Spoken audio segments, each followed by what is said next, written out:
We in the building. We in the building. We in the building, bitch. We in the building.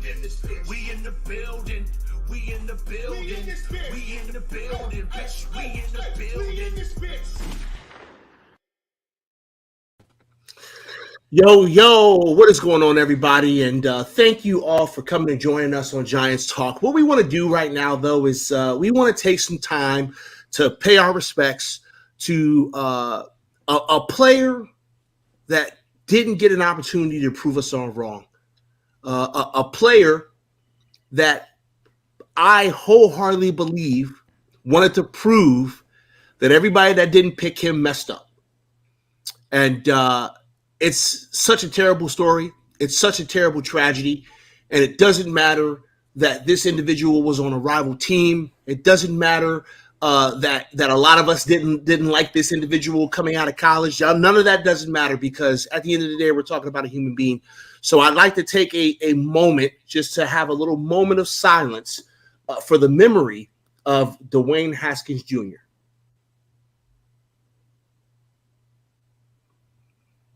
Thank you very much. Rob, how you doing, brother? Hey, you know me, baby. Ain't no thing but a chicken wing. You know what I'm saying? Yes, sir. Yes, sir. Shout outs to Nate, my guy Nate. He's gonna if we all had time of possession, right? If we all had time of possession for the stream, Nate would have the highest time of possession of anyone else here. Man, for a guy with a big mouth, Pest loves reminding me how much I talk. I gotta say, it's something. You talk a lot. And ladies and gentlemen, the GOAT, my mentor, my teacher, YouTube Yoda, entertainer, talking sports. What's going on, Taylor? Man, with his hairdo, he's kind of looking like a Yeah. No. I appreciate you guys having me on. Pest is the man, man. You asked me to come on today. Always open to talking football. So, let's talk about Haskins, whatever else you guys want to talk about tonight. So, excited to be on the channel. Greatly appreciate that. So, we wanted to come in. And what's going on, Fallen? My guy Fallen is in the building. Fallen One the King. Shout out to Fallen. If you're not subbed up to Fallen One the King on Twitch, exactly the way it's spelled right there, then you need to go and give that man all of your support on Twitch. We didn't want to start the show off normally, right? We didn't want to start the show off with the wrestling entrance and the comedy and the funny, because listen, this was a very, very serious situation. As I said, it's a terrible story. It's a terrible tragedy, and I know that the vast majority of us have not been able to get my thoughts out there. So what I'm going to do is I'm going to give the microphone to the master of ceremonies, who is always our master of ceremonies, because there's no one that can do it better, RZeroB, and I'm going to let him take control. So RZeroB, the show is now yours, sir. Well, thank you, sir. I greatly appreciate it. I'd actually like to kind of start off, if good, with a quick little prayer for Dwayne Haskins and for his family. Lord, I just want to, thank you for today, for bringing us all together, with Chris and Nate and PTA, and, one of your angels you took home with you, and you have a greater plan.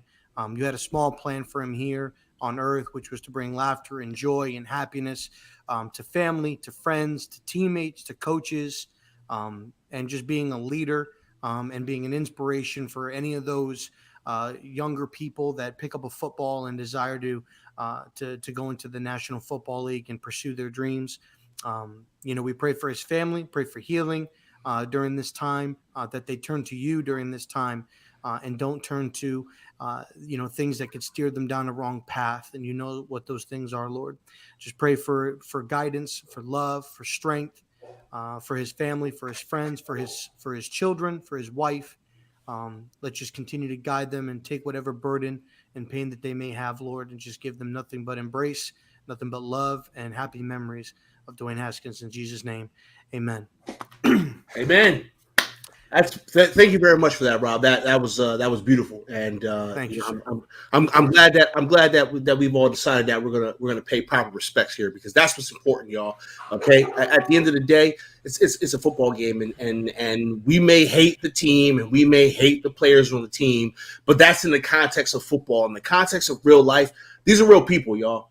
These are real 100%. people, and we have to remember that. Sometimes we forget that. So thank you very much for that, Rob. Absolutely. And Adam Schefter, remember, you heard it here first. Okay, Adam Schefter. Okay. Adam Schefter, you Great job. Great you job, messed up. Shefty. Great job. You messed up there, Shefty. You messed up.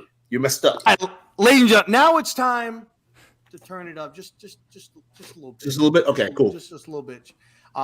We've got a couple of great guys in the chat with Nate and Chris. We're going to be talking a little bit of sports, but we'll kind of dive in a little bit. We'll let everybody kind of talk a little bit about the Haskins situation, how it affected you, and your thoughts on it. So, Chris, we'll start with you. When you heard the news, what was going through your mind? What did you think, and everything like that? If you'd like to share. Yeah, first off, great prayer. I've been in sir. for a long time. I'm thinking about going back after that. But no, as far as Dwayne Haskins, when I first heard it, because like you were just kind of alluding to, Adam Schefter caught a lot of slack from people on Twitter. That's who I first saw it from, and I didn't even register with me exactly like what he said. I just saw that Dwayne Haskins passed away, and I was just in shock. And I retweeted it, and I think all I said was, way too young, something along those lines. And then once I started to see the backlash that Schefter got, I went back and read it. I'm like, wow, yeah, that was definitely not the right thing to say at that point in time. No, at that point, not at all. It's not about football. It's not about his accomplishments in the league. And by all accounts, it was an accident. It wasn't like it wasn't anything that he caused. So it's just a tragedy. I mean, the guy's 25 years old or however old he was. And I always liked Haskins as a prospect. I wanted Josh Allen on draft night, but I would have been okay with Haskins. I always liked Haskins as a prospect in terms of just his pure talent.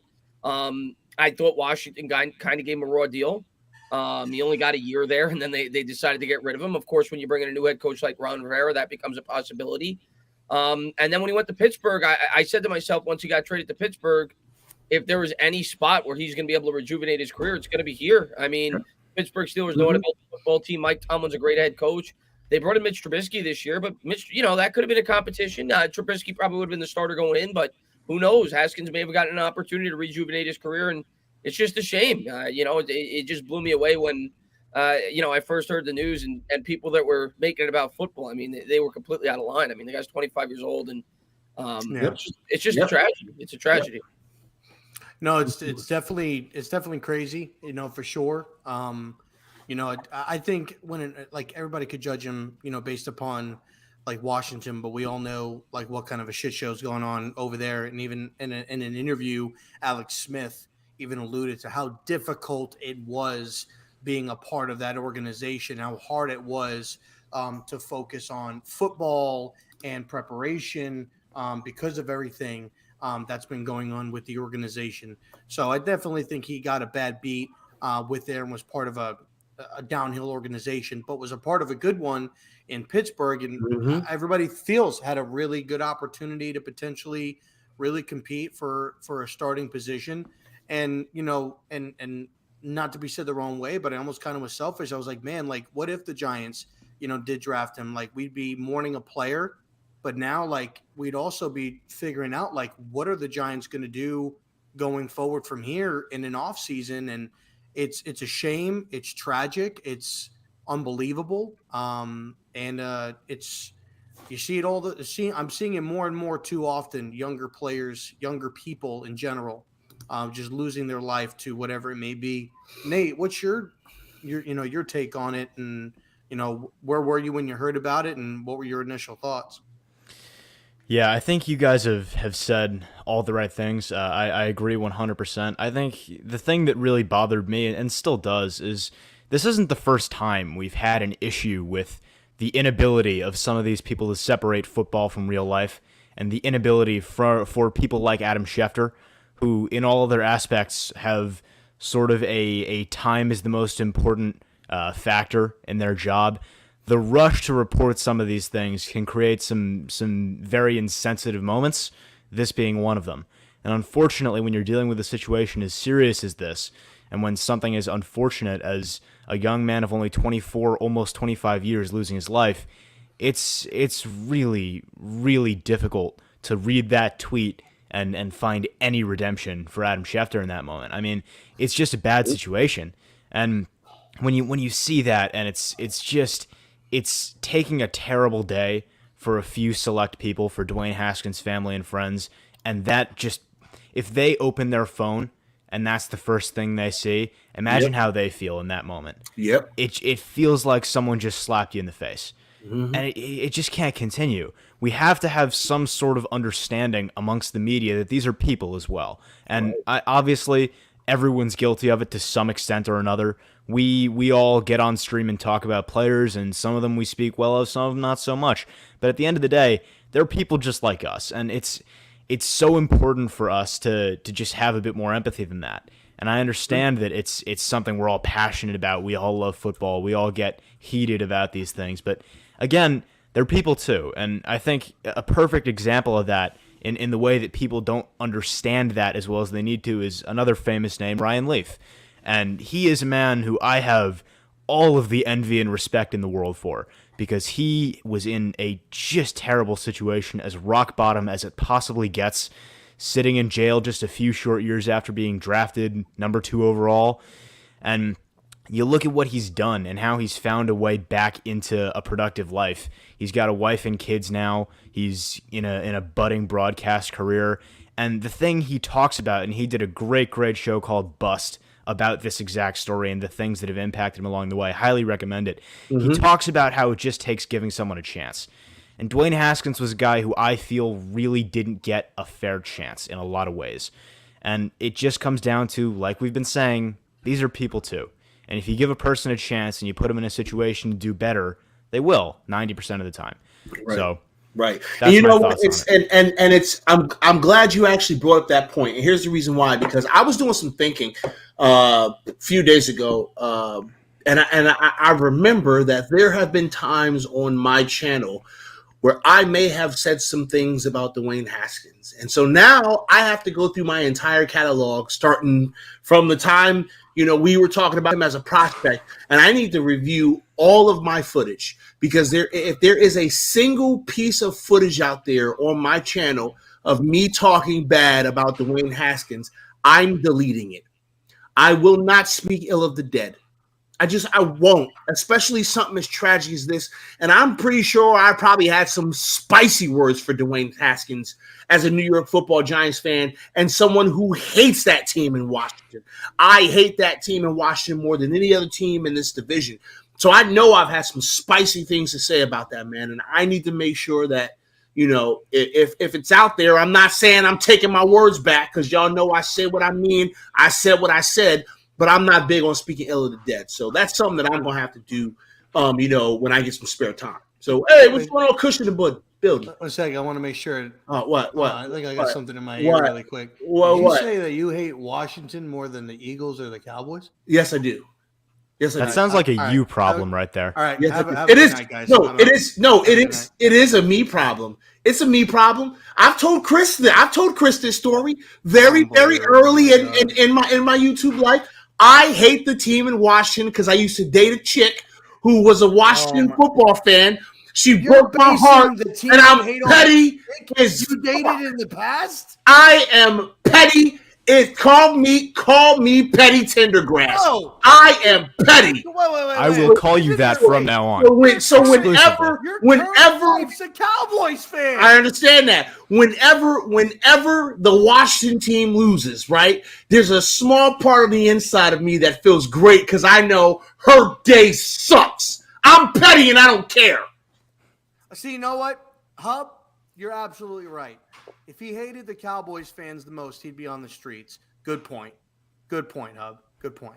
Yeah, I'll give you a pass. Yeah, I'll give you a pass in that regard. Listen, I've stopped hating the Cowboys as much as I used to, only because of my wife. Like I'm okay if the Cowboys. It's crazy that I'm giving.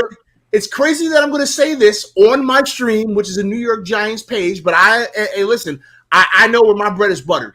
if the Cowboys win a championship while my wife is alive, I'm not going to be mad because she's going to be happy. So I'm going to be like, congratulations, baby. You get to know what it feels like. Because I'm not getting kicked out of my house over no football Where did it all go I ain't wrong? playing in. I'm not getting kicked out of my house over no football game I ain't playing in. Listen, I'll give you a pass on the Cowboys, and forgive me, and I don't mean this in a disrespectful manner to anybody watching this, but I cannot, especially with everything that we know that was going on in Washington, how the Philadelphia Eagles bent over and let the Washington football team put Vaseline and give it to them up the rear end, and then we find out about everything that's going on in that organization.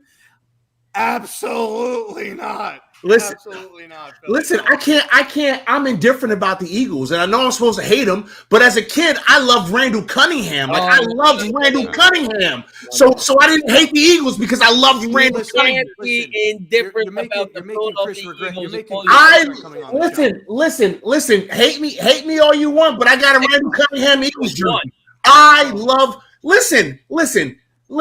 As a young, Athletics does the same thing. I see. I'll never look at you the same way. Listen. Jalen Hurts. I'm like, what are you doing? It's the Philadelphia Eagles. Yeah, but listen, as a young black man, as a young black child, seeing a black quarterback on TV on my television all the time because we're in the market, I was like, Randall Cunningham is the man. I know I like the Giants. I know I'm not supposed to like the Eagles, but Randall Cunningham is the man. And I will say that until the day that I die. Randall Cunningham is the man. I love Randall Cunningham. Somehow, despite everything I know about you, I did, until 30 seconds ago, have a little bit of respect for you. Just a little. I don't care about that, Nate, because your food takes. I just had to let you know, you oatmeal cookie eating bitch. I just had to let you know. You know, I felt you'd be interested. So there you go. Zero respect from this point forward. I'm planning on eating Taco Bell for dinner and stuff, so I don't want to throw up. Anyway, I'm sorry, y'all. I love Randall. No one's ever going to stop me from loving Randall Cunningham. You love Randall Cunningham. I don't want to love Randall Cunningham. I don't want to hear you having a soft spot for the Philadelphia Eagles. I don't have a soft spot. I just don't give a shit about him. It's like the Eagles. You want to like Randall Cunningham? Like him when he played for the Vikings. Or for the Ravens. No, man, because not when he played for the fucking division. When I was a kid, I looked up to the man. I'm sorry. When I was a kid, I looked up to the man. He was awesome. Great. He was awesome to watch. Listen. You want to look up to? I don't give a shit. 100%. Pastor Reggie White, no problem. Listen, I understand. Randall Cunningham, Minnesota Viking. Okay, wait a minute. Let me say something. To anybody wearing an Eagles or a Cowboys uniform, get the fuck off. I'm calling BG. First of all, BG is starting as an Eagles channel. Let's get it right, okay? It's gonna be a Giants. We're making it a Giants channel now, but it was an Eagles channel at first. All right, and so I'm gonna pay homage to the greats. If he was an Eagle, he was an Eagle. All right, I don't care. Well, speaking of Giants, you disgust me, Pest. You disgust me. Speaking of Giants, one of the Ring of Honor members of the New York Football Giants was recently on a recent podcast. If you guys don't know, great check interview. out New York Revival. Shout out to those guys. Friends of the show. Friends of the show did. I'm a little upset with them right now. Well, it's all right. It's all right. You be all right. You be all right. They more important right now. I know. So much more important. But great interview. They actually had Tiki Barber. Crazy. He had to be repping his WFAN, he shirt. did have the WFAN shirt. Typical Tiki. Sometimes he's a shill. Barber. Sometimes he's a bit of a shill. Yeah. But great interview. I don't want to say too much because this guy down here, he hasn't. I'm watching it tonight before I go to bed. I was on another channel last night when they went live. Otherwise, I would have been in there. It was great. A lot of insight. Of insight. High quality interview as well. To a lot of the things that we would think about. And El Jefe was the man that asked the question. Yes, the biggest question. Yes, he was. And it was the first. The first question. We ain't bullshitting. We going right to. We getting right to it. The first real fucking first question. Real question. He said, we getting right to it. He took a sip of beer. Austin 316, and he said, "Yo, You don't like fucking Eli Manning? Hey, what's up, man? What's up with you and Eli, Pepe? and he let us know about what his comments were, and they were taken out of context, and it was a funny stuff on how he got onto the field the year that they won the Super Bowl and everything like that. Funny stories. Great. So check it out. Great interview. New York Revival on Great YouTube. interview. Check him out. Great stuff. It's awesome that that us as content creators, I'll be honest, when I started watching New York Giants content, the first content creator I watched was right down here. And I was looking up New York Giants stuff, and I saw he wasn't wearing a hat during the video. His hair was all over. He was wearing a Giants uniform, and I was really looking to try to figure out like what was going on with the Giants. And I didn't have Sirius XM radio. I couldn't listen, and so I just started Googling some shit, and Entertainer popped up, and the fact that I could see how we've progressed as content creators within Giants content, and obviously you've got the teams that make content. The fact that we're getting NFL players on our shows, that those guys are taking at a time out of their busy schedules to sit down and meet with us. I know Chris sits down with Patricia, who's really big into with the Giants and stuff like that. I think that they do a show together, or he works with her. That's amazing. Dan Orlovsky was sat down with New York Revival. It's just great, and I love the fact that as a community, we're progressing forward. We had Adrian Colbert on our show 2 weeks ago. Was amazing. Absolutely great. He was talking about how he's getting e-girl set up and everything like that. He's getting e-girl set up. He's really doing that too. He's the Twitch pimp. You know what I'm saying? Like, Twitch pimp. So, but it's all love, Adrian. It's all it's all love, baby. Yeah, he already knows. Love, baby. Yeah, listen. He's OGN just like we are. So he's part of the team. Yeah, he is. He's part of the team, baby. But, speaking of OGN, Twitch streams come back on Monday, y'all. Just so you know. Ooh, a little franchise mode. Just so you know, Twitch streams come back on Monday. Just so you know. I know a little birdie told me like 2 months ago that they were thinking about playing franchise mode. I won't mention any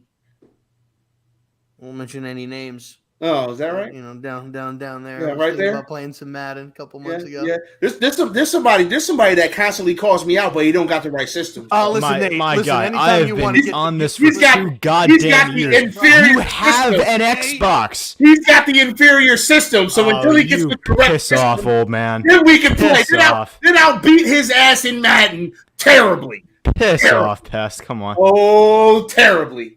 Boot up your Xbox. I'm gonna make you my red shoe prostitute. I'm gonna drop 50 on you, 100%. You gonna drop 50? No. I haven't seen you play, Rob, but I have seen Pest. I'm gonna drop 50 on him as soon as we play. I have seen you play. I'm gonna drop 50 on you. You gonna drop 50 on me? That's oh yeah, easy. Yes. Right now. That's what you're saying. You know why you can't 100%. You want to know why you can't drop 50 on me? Because you're gonna quit first. Because you like to use this. That's the reason why you're not gonna. Because you like to use this. I am gonna drop 50 on you in the first goddamn half. I need you to use this. Okay. Yeah, I don't have $1,000 to drop on a console, old man. Not this. This. You mean this PTA? The one you can't find anywhere. This one right here. Man, you're just ducking, Pest. Just ducking. The one you can't find. You can't find these motherfuckers anymore. Just ducking. You couldn't find them when I got simple. one. Just ducking the game. That's all. I'm using this. It's because he knows he's old and he can't play and he's going to get his ass kicked and he's ducking. It's that simple. I can't. It's that simple. Well, you know who's going to get their asses kicked? I can't. I hope the New York Jets on draft night get their asses kicked. Let's talk some draft. Wait. Before we get in there, the boss is in here. Bird Gang. What's going on, Bird Gang? Yeah, the boss is in here. The boss is in here with his eagle shit, like we care. He heard me talk about Randall Cunningham, and he was like, oh, Randall Cunningham's the GOAT. Hey, Bird Gang, back up, man. Okay? No, Eli Manning's the GOAT. This Eli Manning's the GOAT. Oh, Don't forget that. And he's talking about how he got PlayStation 5, which lets me know he wants to get his ass beaten some Madden. We can make that happen. We can make some content about that. I'll do it on Twitch. I'll whoop your ass on Twitch. Don't worry about it. Don't worry about it. Can't wait. I thought we weren't doing the wrestling thing. You're trying to make a freaking promo here or something? Oh, listen, no. It was just the beginning of the show. Now that we've gotten past all of the it's so hard, we can now do like this stuff. Yeah, Fallen. Yeah, that's 100%, by the way. My man plays in strafe leagues, and he's talking crap. Anyway, draft. Sorry, we can segue now. Yes, let's talk draft. Wait. Hi, Nikki. I haven't seen you in so long, girl. How you been? I'm so happy to see you, Nikki. What's up? That is sentimental. It's been a while since I've seen you on girls you don't know. It's been a while.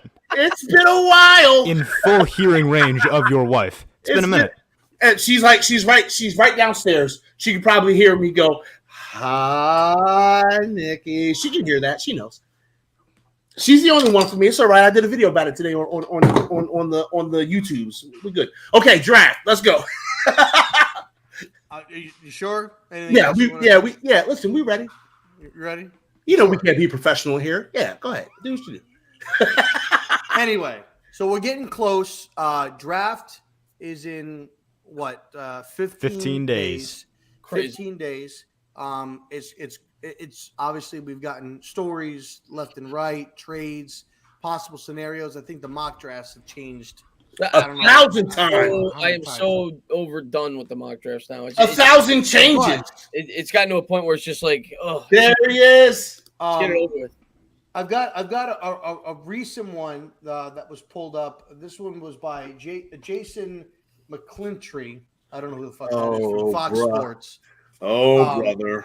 And so I just want to kind of touch on it. And Chris, you put out a tweet earlier today, or it might have been yesterday, about potential somebody sneaking in to the top 4 like a surprise. Yeah, I was just trying to get people's opinions on who they think could be. And I think it could, something like that could happen. That could happen. It's possible. They've got, this guy has, Hutchinson going number 1. I think we're all in agreement. Hutchinson is going to go number 1. He reminds me a lot of Joey Bosa. Nick Bosa. Yeah. Nick Bosa. Size, the arm strength, the power. They got him going number 1. They've got the Lions taking Trayvon. I can see it. I don't know if it's a good pick, but I can see it. They got Houston taking Thibodeau. I can see it.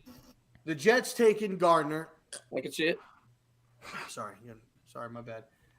Us getting Evan Neal, which we didn't think was possible. When the season was over. We thought he was going number 1. And I said we're gonna get Neal at 5. Everybody thought I was crazy, but we're gonna get Evan Neal. Then they got Kenny Pickett going at number 6. Yeah, I can see that. And then they have us taking Jermaine Johnson II. You've been seeing that a lot lately. At number 7, 6'5", 262. I don't know about that. State. Now, I don't know about that. Now, comparing him to Thibodeau, obviously, 6'5", 258, same size, same height, almost the same weight. 2 different play styles. I think Thibodeau is much more aggressive, likes to use speed and power, where Johnson, I think, is more of like a speed guy, likes to use his speed to kind of get around. He's got some moves, but I think Thibodeau is the more physical player out of the 2. I'll be honest, I really wish we had the number 1 pick because I would want a Hutchinson really, really, really bad, to be honest. But what are your guys' thoughts on this? I know we still got Bradbury, and me and PTA talked about this last week, where I think Bradbury is going to be a draft time decision, meaning if we don't get Gardner, he's staying on the roster. If we get Gardner, he gets traded on draft night. They're keeping him as a potential backup if they don't land Gardner. Maybe. Because I think Houston or the Jets could trade out of number 3 or 4. Personally. I agree with that. Is what I think. I could also see – I don't see Pickett going 6. I say Malik Willis going at 6. he had Malik. This mock had Malik Willis going 8 to the Falcons. I think the Panthers are going to take Malik Willis potentially at number 6. So, what are your guys' feelings going into the draft, realistically, on how things are? How things? Oh my goodness! What in the hell is on your head, yo? What is that? I thought we talked about wearing. Listen, man. I know a good wig guy if you need to put on. Bro, wigs, what is that? What is it? Listen, where are you getting where are you buying this stuff? What in the hell is that, bro? It's gotten so bad that my dad the other day actually offered to pay for me to go to the hair salon, yo. Hey, yo, I don't know what's going on, Joe. How you doing, brother? Appreciate you for popping through. I don't know what the hell is on your head. And this is what it looks like when I'm trying to like grow it out as much as possible. By the way, I would just like to let you know that Eli just did the announcement for the new panel, so I'm just going to put this up here so y'all can see it. Y'all can see it. Here we go. Just want to make sure everybody sees that right there. Hold on, Eli. What's up, Eli? You know what's funny about Eli, man? Eli owes me like pizza or something. I forgot what it was because he works not too far from where I'm at, and we were supposed to meet up one day just to get lunch. But since he works for the MTA, this man is consistently busy. His schedule is crazy, man. All the weight types are crazy. Take a good look right there, because that's what your hair gonna be looking like, bro. No, it's not, because my hair is not going to look like that. First of all, his hair is way too curly. I'm not going to be able to put this hat on anymore because my hair is going to be a big fro. Y'all just wait till that happens.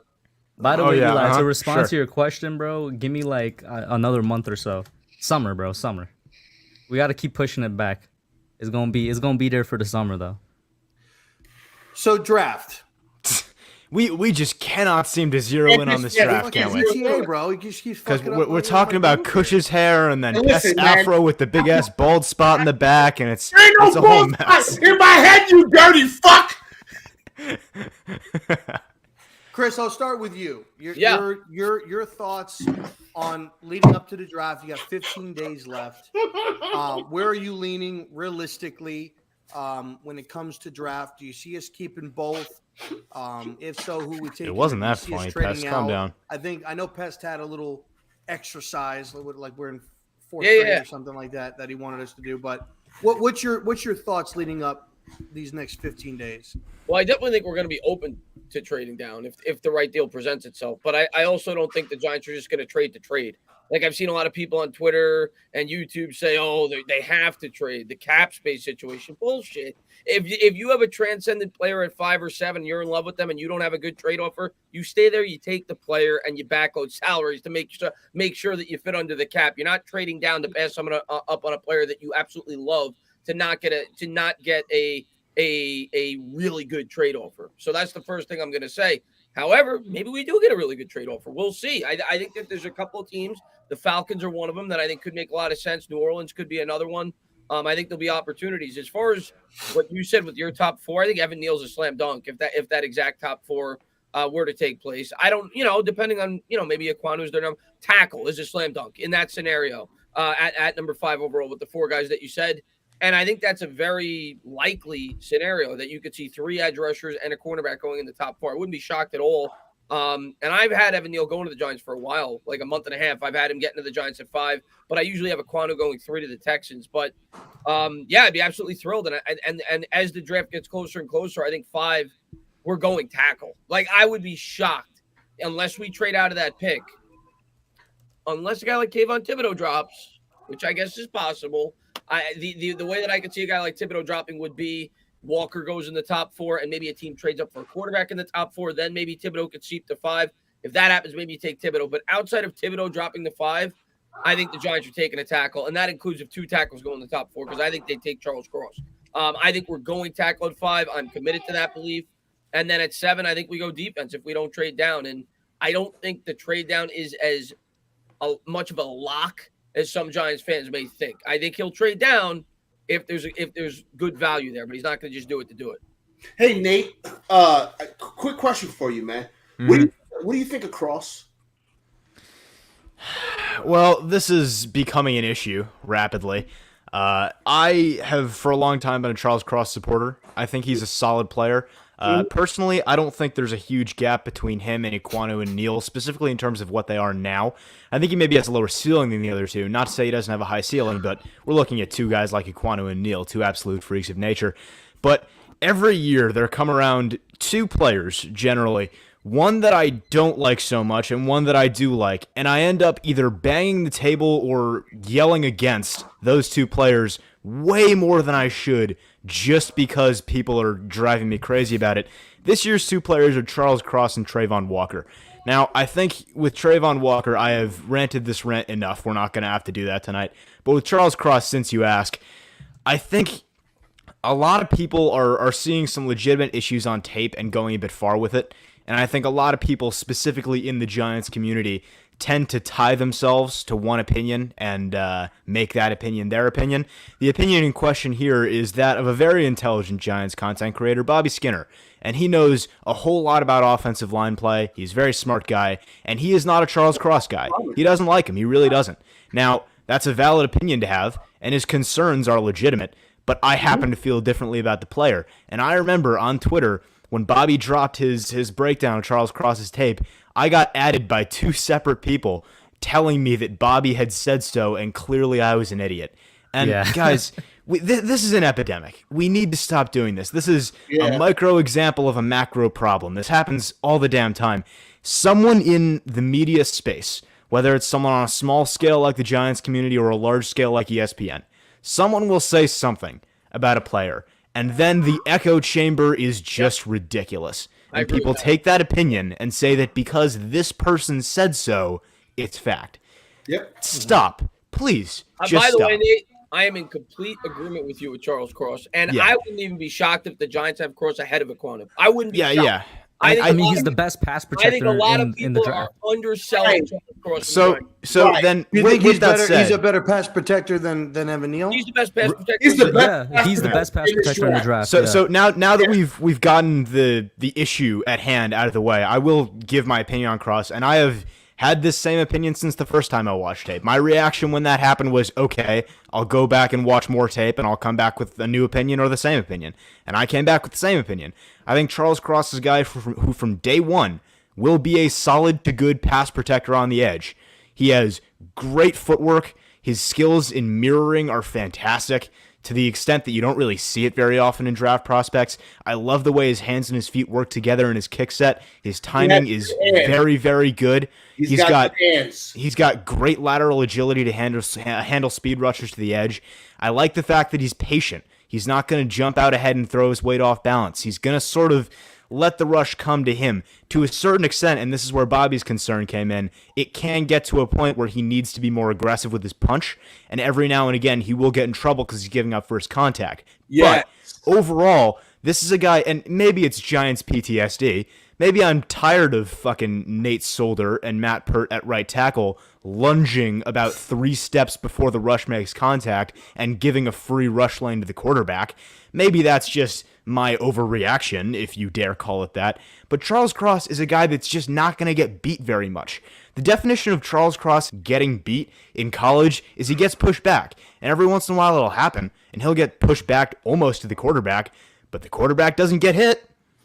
Doesn't happen. Charles Cross is not going to be a guy that comes into the league and gives up big sacks. If he does, I will be very surprised. But as a prospect, he's solid. And the other thing about Charles Cross that I think is unfair is people diss him as a run blocker, which is kind of unwarranted. In an area offense. Right, exactly. And you look at what he's being compared to, and it's easy to see why that happens, because Ike Ekwonu's in this class. And Ike Ekwonu is probably the best run-blocking offensive tackle we've seen in recent memory. So then you stack Charles Cross next to him and you say, oh, clearly he's not a run blocker. Do you know how many snaps per game the Mississippi State offense ran the ball traditionally? Not RPOs, not screens, not any trick play motions, just a straight-up zone run, gap run, anything like that.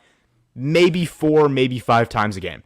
It just didn't happen in that offense. It was pass, more pass, the occasional screen, a few tosses, a few sweeps. Nothing about it screams traditional pro-style offense. He didn't get a chance to block run very often. And when he did, he was good.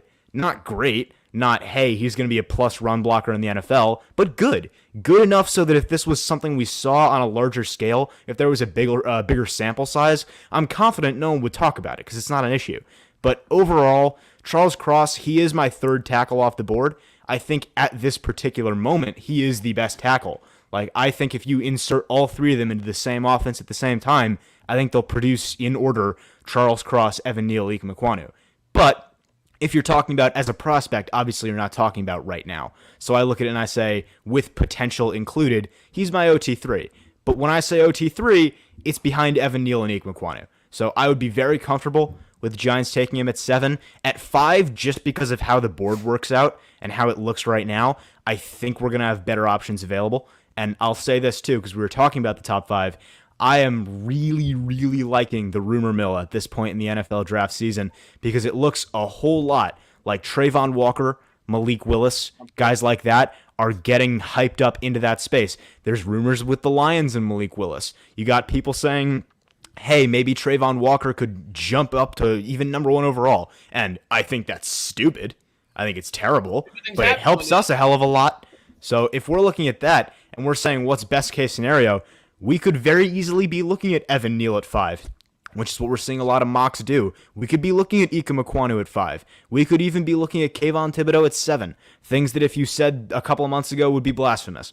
So I think there's a lot of room for optimism, and the original thing I said about the draft way back in like January, February holds true. The Giants should let the draft come to them.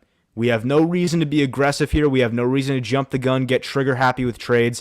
I think the idea is, like Chris was saying, if the right guy calls and the right offer's on the table, take it. If not, the amount of talent at the top of this class that's going to be there at 5 and be there at 7 is spectacular. And Joe Shane said it. Right now, we're exploring the guys at the top of the class and trying to find 7 guys that we really like.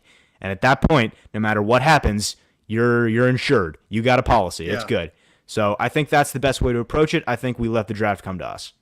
You know, I'm glad you said that about Cross because I looked at some film. I watched some tape. You know, I'm a trench guy. So, and a lot of the things that you say are absolutely true. He is the best run blocker in this. Pass protector. He is the best pass blocker in this draft. His run block is unknown. I will not say it's bad. It's just unknown. Here's where I have cause for pause because you talked about his hands, you talked about his feet placement, his hat level, all that stuff is very good. It's all very good, but that damn punch pisses me off. It's fair. And you said that he's not going to get beat a lot, but yes, the fuck he is because he's going to lose hand fights. He's going to lose hand fights with these edge rushers. He's just going to. Because his punch is not fast enough. He's going to get here. I want to add on to that real quick. Oh, go ahead, RZeroB. Yeah. Just look at who's in our division. I mean, Chase Young, Montez Sweat, Micah Parsons, Dex. The entirety of the Eagles' edge rushing group, which I think is one of the most underrated edge rushing groups in the entire NFL. Like, Jesus Christ! And a lot of those guys are great with their hands, getting you in positions where they want. I'm not sure if I would want somebody that is not good with their hands. I want somebody that's going to be able to take control and have control of the rusher, not the rusher having control of the offensive lineman. Go ahead. I'm gonna just hold on before we move on. Sorry, I just want to say my disagreement comes in the fact that I think the issue with his punch is less that it's not fast enough and more that he's not aggressive enough with it. And yes, I think okay. Yes. So if we're on the same page here, I don't think it's an issue of he's gonna so much get beat as he's gonna be sometimes a bit too passive. Where my problem with him comes in is that can lead to them getting into his chest easily. That's different from him losing hand fights. I will go back. We can talk about this off stream. We can talk about games you watched. I don't really see him losing many hand fights.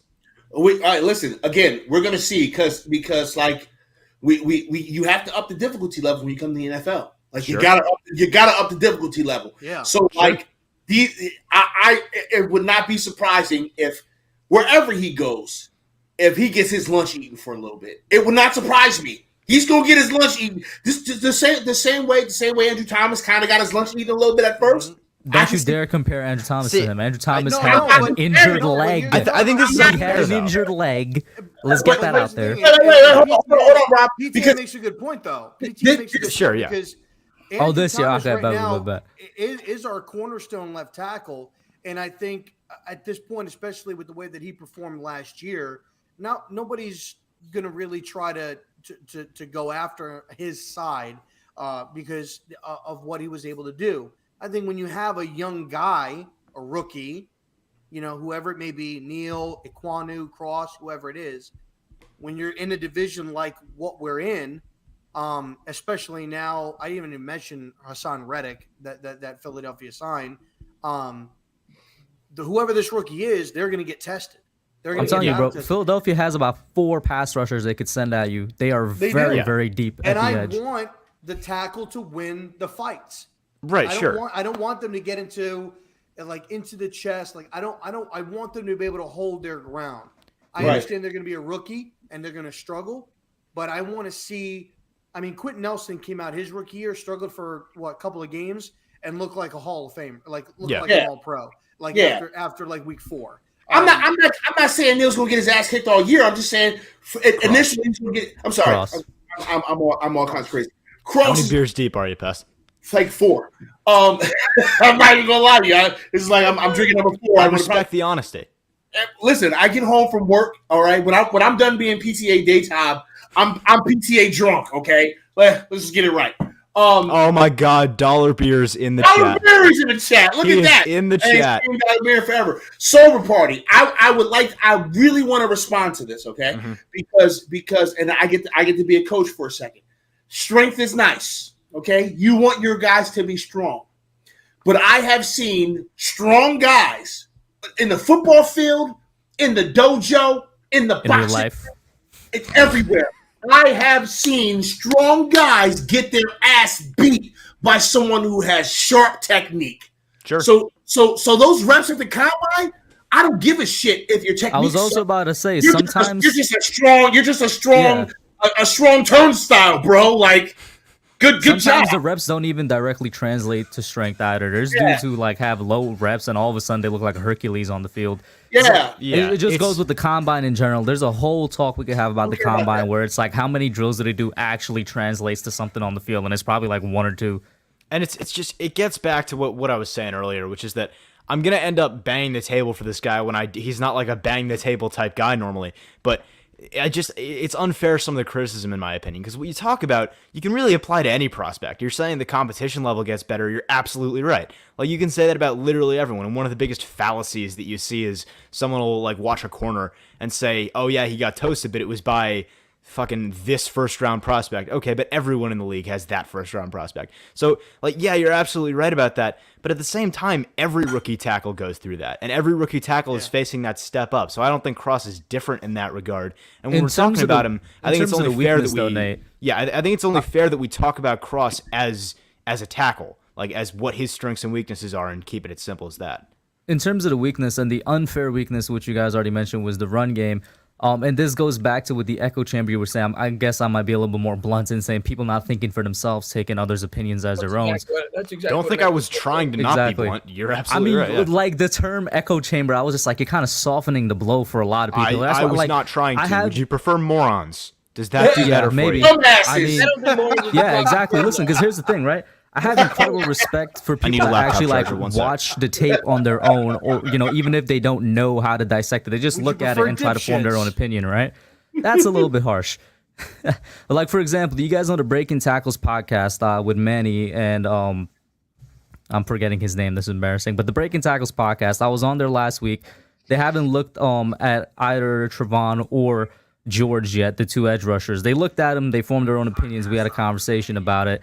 It's like, do that instead of going and taking somebody else's and just regurgitating it. Because with the run thing, if you take the logic of people saying he's weak in the run game, we're not seeing anybody talk about Zion Johnson in his pass game, because it's like the same situation at Boston. They ran so much. They didn't pass it much. Just like how, Tanner brought up the air raid offense for Mississippi State with Cross, but everybody loves Zion Johnson. Nobody's talking about the fact that there's a little bit of lack of passing reps with him.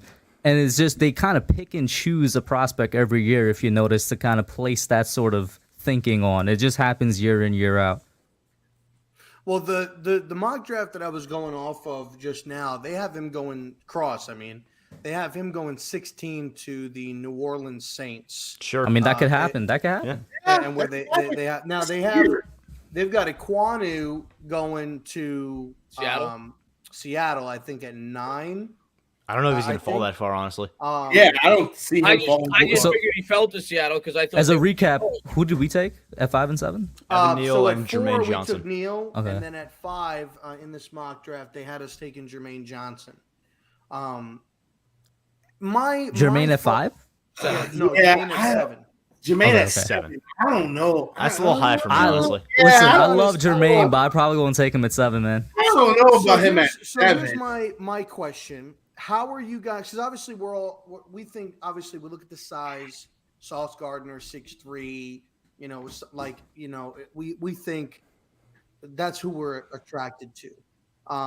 Thoughts on Stingley from LSU, and at 7 do we go if Gardner's there? So me personally, my 2 picks, I want Neal and Gardner. Those are the 2 guys that I want at 5 and 7. Gardner's going to the Jets. I think he is too. Well, Gardner's I going to the Jets. depends on who's there. Depends on who's there. I think he is too. I know. I was gonna say that with this because they lost Justin Reed, that I could see the Texans making a stretch and going after Kyle Hamilton. But Hamilton's not that kind of guy. they have him at, I think they pick again at 13 or 14, and that's 13, where they have them picking Kyle Hamilton. Now they could go. I think they're taking Iquanu. I think they're going to go offensive tackle. I can see it. That's my opinion. I thought obviously when it comes to the Lions. You say you think that you're talking about the Jets are going to no Texans, the I think. Texans. Oh, Texas. That's think what Pest, I'm sorry. I You have the weirdest goddamn troll accounts, I swear. Don't worry about them. They live here, okay? They're fine. Your channel has the weirdest named ones. Yeah, I know. Now with this is where it gets interesting here because it has Kenny Pickett going at 6 to Carolina. Which I can see. And I think that right there is kind of where I feel is going to be the juggernaut here because teams aren't going to jump because we're not. I mean, Joe Shane's already said I don't think he's not giving up like picks, like not 5. Maybe he gives up 7, but he's not giving up 5. That's where I think teams he could, but I don't want him to. Yeah. Please, for the love of God, Joe, don't do it. But Whoa! It You know what? depends. It depends on what we're getting. So yeah, of that's course, the it thing. depends if we get a Depends on massive what trade we get. package. But Pest, you don't want to end up in a situation. I love Kadarius Toney. I'm a huge Kadarius Toney fan, but you don't want to end up in a situation last year where you missed out on 2 first-year All-Pros in Rashawn Slater and Micah Parsons by trading them from 5 to someone I else. completely agree. At the end of the Yeah. day, exactly. for everybody that's we lost that trade. I don't care what anybody tells me at this point in time. We lost the trade because if you're being completely honest with yourself, I'll give him a pass on Micah Parsons. I never thought we were taking Parsons. I thought He was the booty warrior, man. I thought there were legitimate character concerns. Slater was the guy I thought they could have taken and should have taken. So if I asked you right now, would you rather have Rashawn Slater paying him at the 11th overall pick, mind you? Now we're going to have to pay a right tackle at the 5th overall pick. That's a higher salary. Paying a right tackle at the 11th overall pick or Kadarius Toney and having to basically take a right tackle at that pick anyway. You have a guy that you know is a bona fide stud. Chris, I want to ask you, how steadfast are you in that? Because, like, say on the off chance we do get with the Chicago pick, which is 7, a first-team All-Pro, would you change your mind or no? Well, yeah, on the off chance. I'm saying things could change. Yeah. But knowing that you have that All-Pro, I think anybody would sign up for that now. Yeah, no, I agree. Yeah, right. You're looking in retrospect here, which isn't really fair. And call me crazy. Of course, it's don't not get me fair. wrong. I like him from a talent perspective, but I honestly don't think Kadarius Toney is a future. Oh, we're gonna have problems on that one then. Wait, can you finish the sentence? I don't see us extending him after his 50. Oh, we're gonna have problems on this All one. I'm gonna say, because even though I want to have Rob, even though I Because want when to I take you look- up on that, it's Wait, too early to say. Bro. everybody It's too shut early up! to say. Everybody stop! Everybody stop! God damn it! We are We're tough. having such a good time. Everything was going so goddamn well. Oh fuck, he's here. God. And then fucking Billy Mays shows up. Conversation. This fucking asshole Billy Mays shows up and he ruins everything. Billy Mays, I hate every fiber of your being. I want everything you touch to turn to shit. I want you to look at me in my eyes when I'm talking to you. Billy Mays. But wait, there's more. Yo, back up, bro. You We all screaming to the hate camera. you. We all hate you you, smell the Billy yelling. Mays. Pest, your kids are so Bro, gonna I put saw, you in an old folks home. I saw some leftover like meat stuck between his Oh, teeth, bro. God. Like, It could be. I had some When I'm- pizza. the but reason why I no, make Rob, this- it's like way too early for us to say that, though, And- man. and He no, just it came off is. the rookie. And it is 100%. And it's just a prejudgment. But when I look at when I look at where Dable has had success, I don't feel like he's had a guy of Kadarius Toney's skill set. I feel like Dave's could do more with a lesser talent. Do you know who If that- has worked with somebody of that skill set, though? Mike Kafka. Oh, don't do this. Don't I'm make just- the I'm Tyreek bringing Hill it up. comparison. It is not the I'm same. bringing it. It's I'm a not- They very are fair totally comparison. Nah, it's I a very think to me fair. personally- I don't I'm not know. saying It's he not. is Tyreek No, Hill, not. but they Joe have said similar he was skills. Man. Tyreek Hill. Joe, on draft night when we got him, he said that he was Tyreek Hill. Joe said that. Classified with Joe. He said that. I'm holding it He's to not- I would oh, say- God. Okay, I would Listen, say- you guys are as far misunderstanding as what I'm saying. comparing- I'm saying No, no, his I get skill what you're set is saying. similar. But I think the comparison is wrong. I think a comparison to Tony would be AB. I think Percy Harvin. I was going to say, yeah, Percy Harvin was one that made a lot Okay, of sense. first till off, now. first off, hold on. We're getting off topic with the comparison here. I think the point that we're trying to establish is that whether you think it's a skill set that Dable has worked with or not, I think the point is less about what has he worked with and more about do you think he can work with it. I would say that if we're going to have any level of confidence in this coaching staff and we're Yeah. going to go into it with any level of optimism and we're going to say that we have any level of faith, I know we have some PTSD left over from the last couple of guys, but I would hope that with a talent like Kadarius Toney, they will figure out how to use him if they don't already know. Drop Is Tony, what everybody hold on. thinks he is, there's no Drop problem. Tony, and there's a guy that's still a free agent that I'd gladly Please take. stop. Please And stop. give me OBJ again. Oh my God. Yo, can you kick your co-host? Is that Yo, possible? honestly though. Okay, so Is that possible? I'm. This is where our problem's gonna be. I think Kadarius Toney, and you can give me all the shit you want for this. I think Kadarius Toney is going to be a top 10 receiver by the end of the next 2 years. I think Kadarius Nate. Toney is absolutely special. I think I'm that's gonna a have to stretch. respectfully disagree. You I can think go he's right going- ahead. I think that he is the number one receiver in the league right now. That's just me. No, That's but just me. in all 100% Oh my seriousness, God! Please tell me you didn't just say that. he's kidding. In all 100% kidding. seriousness, Wait, I wait, think no. Kadarius He Toney. burned Trayvon Diggs. Yeah, he's the best. Never mind, enough said. No, but with Kadarius Toney, I think that when you look at what he can do as opposed to what he can't, and you look at what he can potentially do on top of what he already can, I think he has the potential to be one of the most dynamic playmakers in the NFL. And when you look at what he has done when he's been on the field, and yeah, I know everyone's going to say he wasn't on the field. I think that's kind of stupid considering it's been 1 year to call a guy injury prone. But if Yep, you look at what he exactly. can do when he's healthy, when he gets the ball, which somehow was an issue last year, Lord knows what was going through Jason Garrett's mind. But when he does get the ball, he is absolutely special. I will be 100% honest. I don't think there's another guy in the league at the receiver position that can do things after the catch quite like him. Deebo Samuel is up there. Deebo Samuel is fantastic after the catch. But Kadarius Toney, in terms of elusiveness, in terms of making people miss, you can say I'm a homer, you can say I'm optimistic, whatever. I think Kadarius Toney is absolutely special. And when you look at what he can do in terms of that ability to generate explosive plays, which is, in my opinion, the most important thing for a modern offense, if you're looking at generating explosive plays, if it can't be through scheme and beating a defensive play call, it can be through taking a check down and Kadarius Toney creating a big play out of nothing. So when you're looking at him and you're looking at the value there, I will be honest, if we don't get him on another contract after the rookie deal, like Rob was saying, I think something has gone terribly, horribly wrong. Because I look at Kadarius Toney, I think it's more difficult to take away success from a guy like him than to help him get success. Question. Answer. Let me throw up a layup here. So we take Evan Neal at 5. Mm-hmm. What if they take Jamison If you say Williams?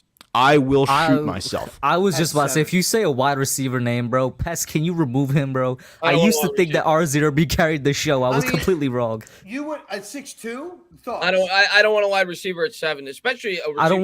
I don't want a wide receiver with any of our first He's 3 hurt picks. Too, right? He got hurt last year too. I Yeah, don't he tore his Yeah. ACL. I don't want a wide receiver that early. If we trade back to 16 and 19, you open up the conversation. To go back to the Kadarius Toney talk, I agree with a lot of what Nate said. I agree that I think with the better offensive play caller, I do think we're going to utilize Kadarius Toney a lot better. I do think Kadarius Toney is very elusive. However, I do think some Giants fans are jumping the gun on Kadarius Toney.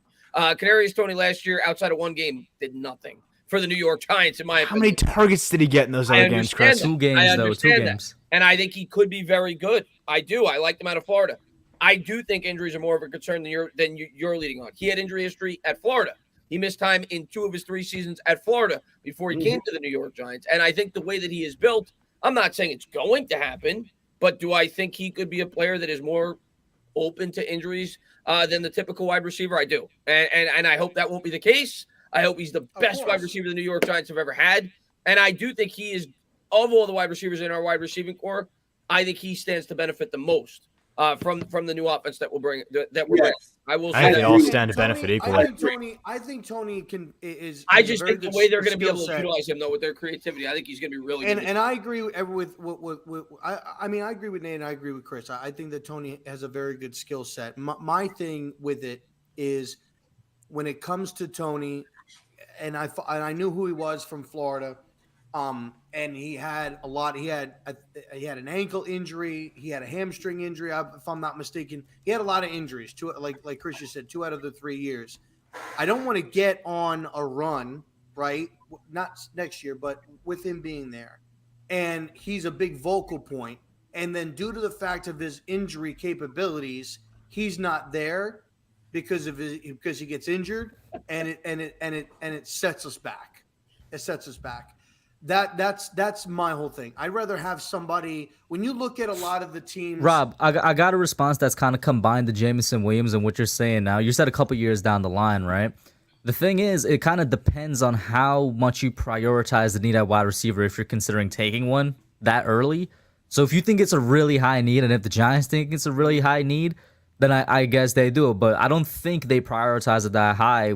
But I do think maybe with our 2nd, 3rd round pick, even our 4th round pick, we could take a wide receiver. And I think next year is another good year to take a wide receiver high for the Giants. So, in that hypothetical run, we should be able to have other weapons to use. Like, we should be getting a tight end this year, right? Like, there should be people that if he probably goes down, we'd be able to throw the ball to. I think and Barkley also in could that use a lot hypothetical more run. as a pass Also, catcher. what'd you say, Tanner? Barkley, too, is going to be used a lot more as a pass catcher. Yeah, also in that 100%. hypothetical If run a couple Barkley's years here. down the line, if we're on that run, I'm assuming we have a really good quarterback, and the really good quarterback should be able to, figure out to get it to other people.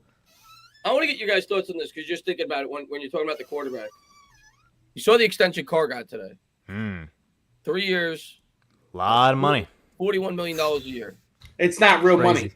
It's not real money. What do you mean it's not real money? It's not real money. Like he's getting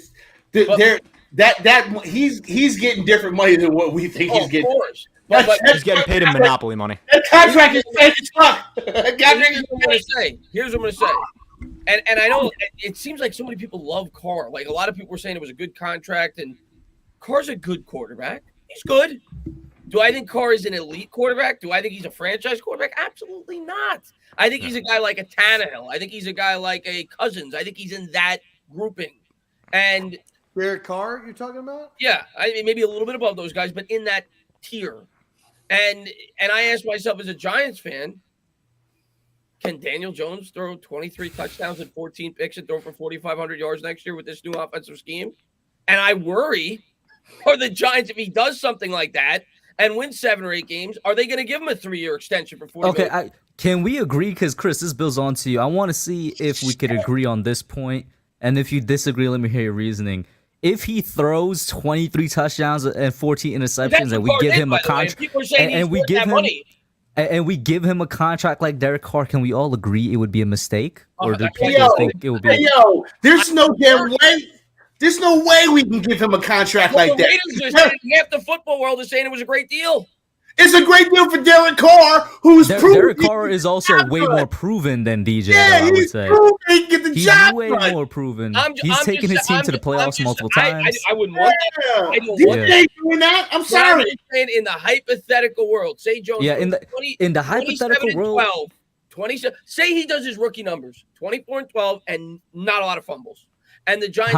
What's the yardage total at the end of 17 weeks of 4,200 play? yards. He plays 17 games. 4,200? Nah, bro, he not getting that. I'm sorry. Listen, I hope not. Because here's my thing, right, with DJ.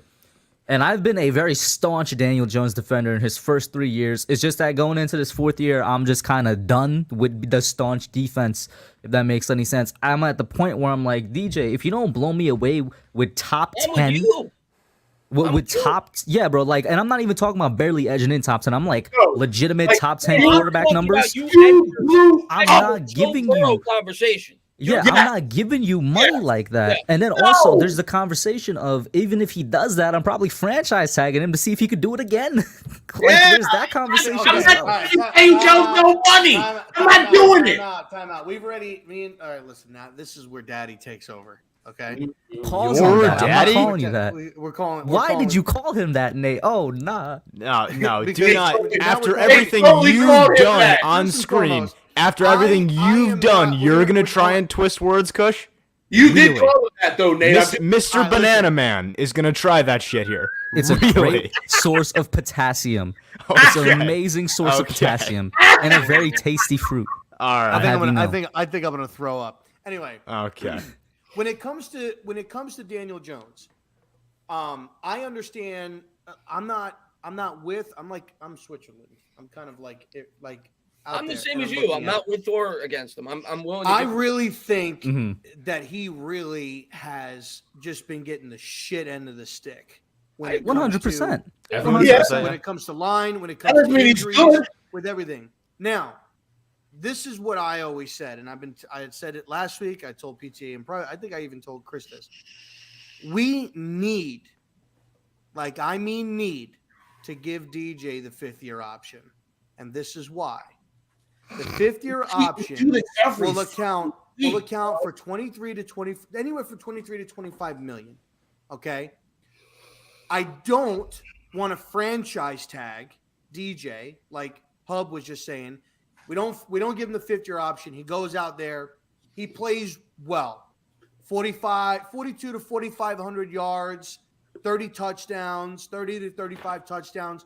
I'll take 12 to 15 interceptions because, to be honest with you, I don't give a fuck about the interceptions. I want you to go out there and sling the fucking rock. We don't care about interceptions. We don't give a shit about interceptions if he's taking. I don't want If you he's to go out taking there- shots, listen, we don't. I don't want you to go out there and do it with That makes Jameis one of us. Winston 30-30, okay? Listen. But if you go Put out, points on the board. Period. but put points If he on the could beat board. Eli 2011, that'd be fine. I want you to go out there and sling the fucking rock. Now, if we franchise tag him, that you're talking 30 to 35 million is what it would be to franchise tag this motherfucker.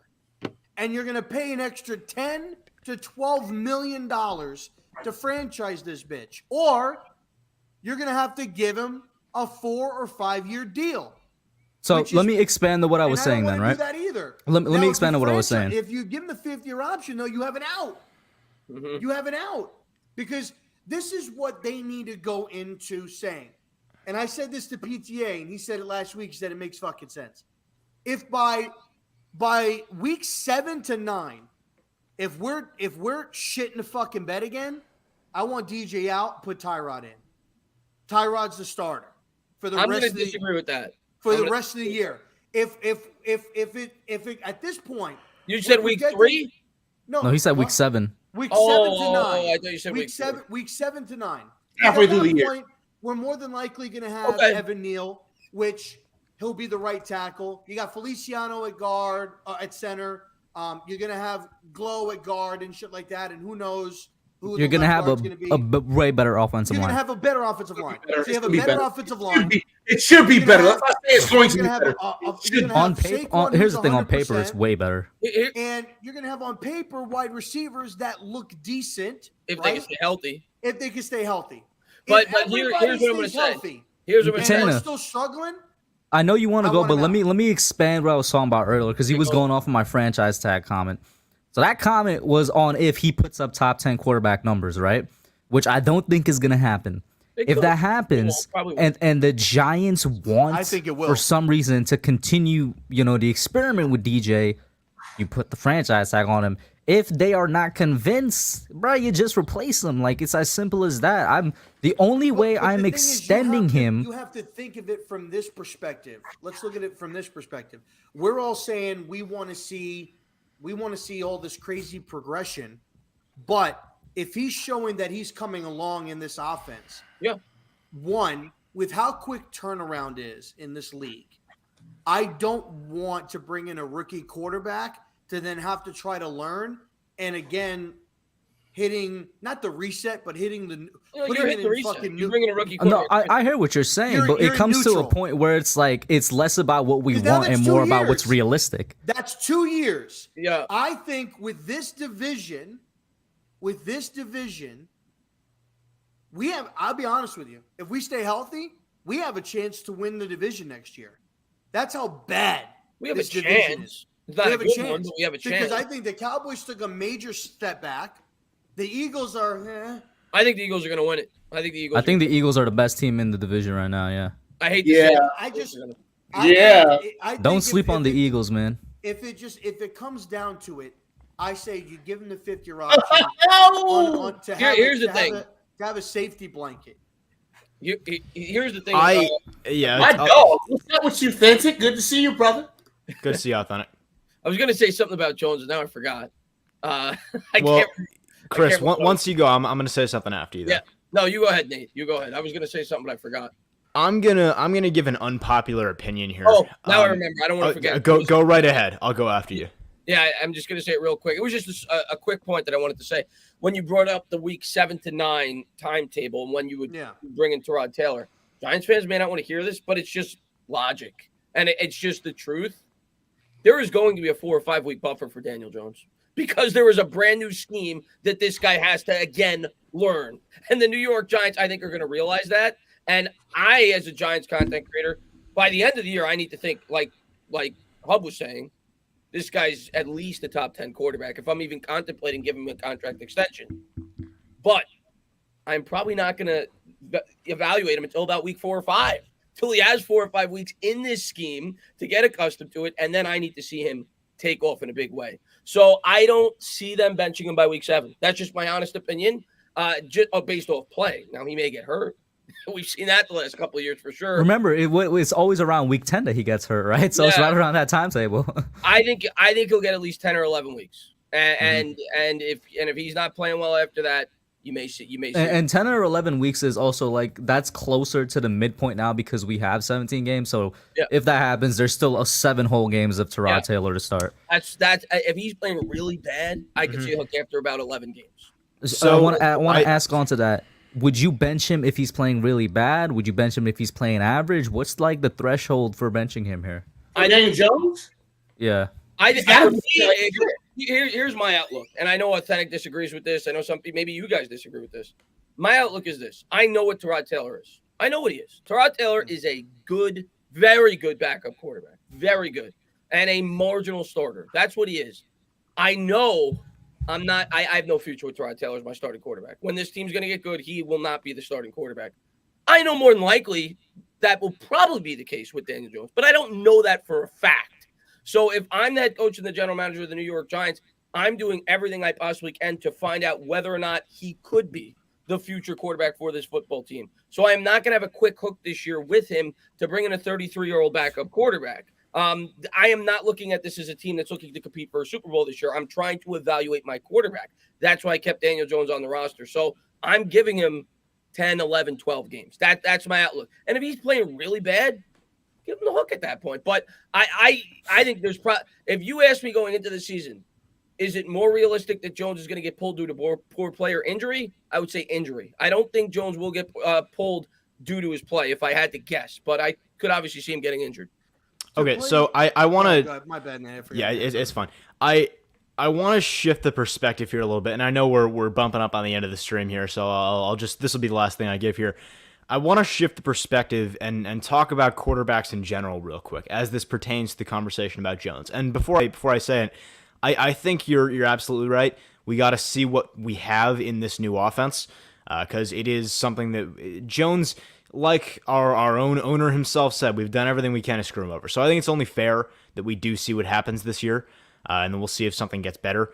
But I think when we look at quarterbacks in general, if you look at what has been successful and what has not been successful and what the ultimate goal of every season is, which is to win a Super Bowl, and who does well in the postseason and who does not, you look at the factors that go into that.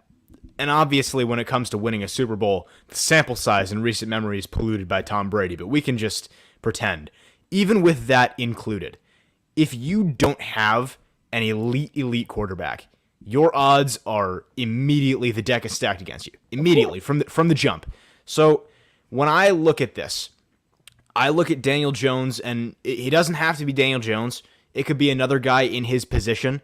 It could be another guy with a different name on a different team. It could be whoever ends up in this position a few years from now, from last year's rookie class. Say Zach Wilson ends up in this position on the Jets, right? If you're in a spot where you're looking at this quarterback and you do not already have good reason to think that he can become that elite guy, if you don't think that you can go into a game and see him going toe-to-toe with a Josh Allen, toe-to-toe with Joe Burrow in that offense, go toe-to-toe with Justin Herbert, it's already too late. Now, what it's I will already say, time. But hold on. Let me just finish this, and then I'll let you go. Yeah. When you're looking at those elite quarterbacks, it's easy to say they don't grow on trees, and I get that. And that's why you draft a guy like Daniel Jones in the first place. Maybe not at 6, but that's why those guys do get drafted. Because on draft day, there's a chance they could maybe become that. You never know. But when you're looking at this point in time, when you're looking at going into year 4, and you're saying, okay, do we still think there's a chance he's the guy? It's a very slim chance. And because that slim chance is there, that's why I say give him this year. But if you exit this year and he has not already become that elite guy, and it has already not become, by the end of this year, you're looking back on that highlight reel and it feels like the rookie year times 2. If it's not already at that point, it's too late. And then you just need to find that guy, because the biggest factor in winning postseason games is quarterbacks. Behind that, it's run defense. But quarterbacks is number 1 in the postseason in a must-win moment. When you have a player on the field who is impacting every single play, every snap, more than any other guy on those lines, it has to be an elite signal caller. And if you don't think your guy is going to take you there, you need to understand that once you enter the postseason, and you look at these AFC teams, man, that's why I have an issue with the Derek Carr deal. If you look at the Raiders, they're going to go into the postseason and they're going to say, okay, if they make it, that is. I was going to if say, they make, right. If they get the wild card somehow, right? They're going to go into the postseason and they're going to say, okay, here's our team, here's Derek Carr, here's their team, here's Josh Allen. Yeah. How do we feel about that? All other factors eliminated, you're already behind the gun. You're already behind the 8 ball. Look at Mac Jones last year when he faced Josh Allen. That was sure. So. I mean, yeah. So that you're absolutely right. I think once again, especially in today's NFL. Are there rare exceptions where there are, like the 49ers this year, for example, where there are an incredible roster? Yeah, but it is very hard to maintain excellence at that level that the 49ers were able to get to with a quarterback like Jimmy Garoppolo. When you have a quarterback like Josh Allen, like Nate just said, you are always in contention every single year, and it should be every team's objective to be able to get a quarterback like that. Like you said, they don't grow on trees. So I think at the end of the year, and this will be fun to talk about all season, because you're going to be getting asked it all season as Giants content creators. I think at the end of the year, if Daniel Jones has a good year, an improved year, I agree with you, Nate. I am not giving him a long-term extension.